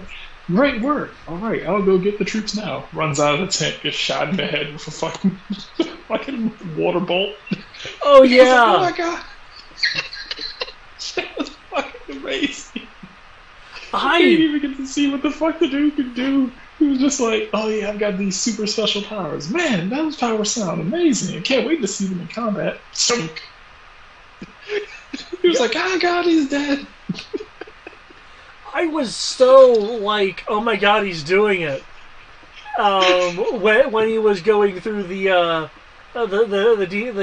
Demon Lord Vaso Lorde process thing, I'm like, holy shit, you're massacring this entire army. I mean, he was like, look, I was going to feel bad about this, but you made it really easy to not feel bad about this. If I remember correctly, it was very much like, but you had to make it personal. He was like, I tried. And then I just love the fact he just killed everyone, and then the mage just was like, okay, I'll use my magic, and I'll... He was like, oh my god. He was like, the only reason I'm alive. He was like, thank God, the only reason I'm alive is, my hit. I must say, it was like my special ability kept me alive. I wasn't expecting him to shoot me in the head. And then he gave me an even worse fate. Fucking left Diablo to kick his ass. Like, God damn. I was like, hopefully you can't win. I was like, and then Diablo just like, oh, fuck with him. I love this series because the hero effect, the only time the hero can be beat is when you basically... Hell, he never actually got beat. I'll say, Rimuru has yet to actually be defeated. I think the closest thing I saw to that was during the, what was it, the Council of Five duel? There was the Council of Five duel, and technically he got beat when he was fighting that chick that was like the apprentice of the woman he assimilated. Because did he get beat, or did he just kind of like? Is that when he reverted? No, they were in a fight. He was actually really having to work for it, and he did something where like he made a duplicate of himself, and the duplicate got killed, and then he let her think he had died, and she just hid. Yeah, and there was a line after the duplicate got vaporized, and after she left, where he's like, "Well, I'm glad I decided to sub out for the duplicate partway into that fight. Otherwise, I'd be dead right now." Oh. Well, yeah, because he was like, man, he was like, because she activated like 2 different fields. Yeah. To kind of fuck with him. It was like a holy field, and it was an anti-magic field, so pretty much. But I figure if his dupe gets vaporized, and he actually verbally acknowledges that, yeah, I would have lost that one, I count that as a beat. Okay.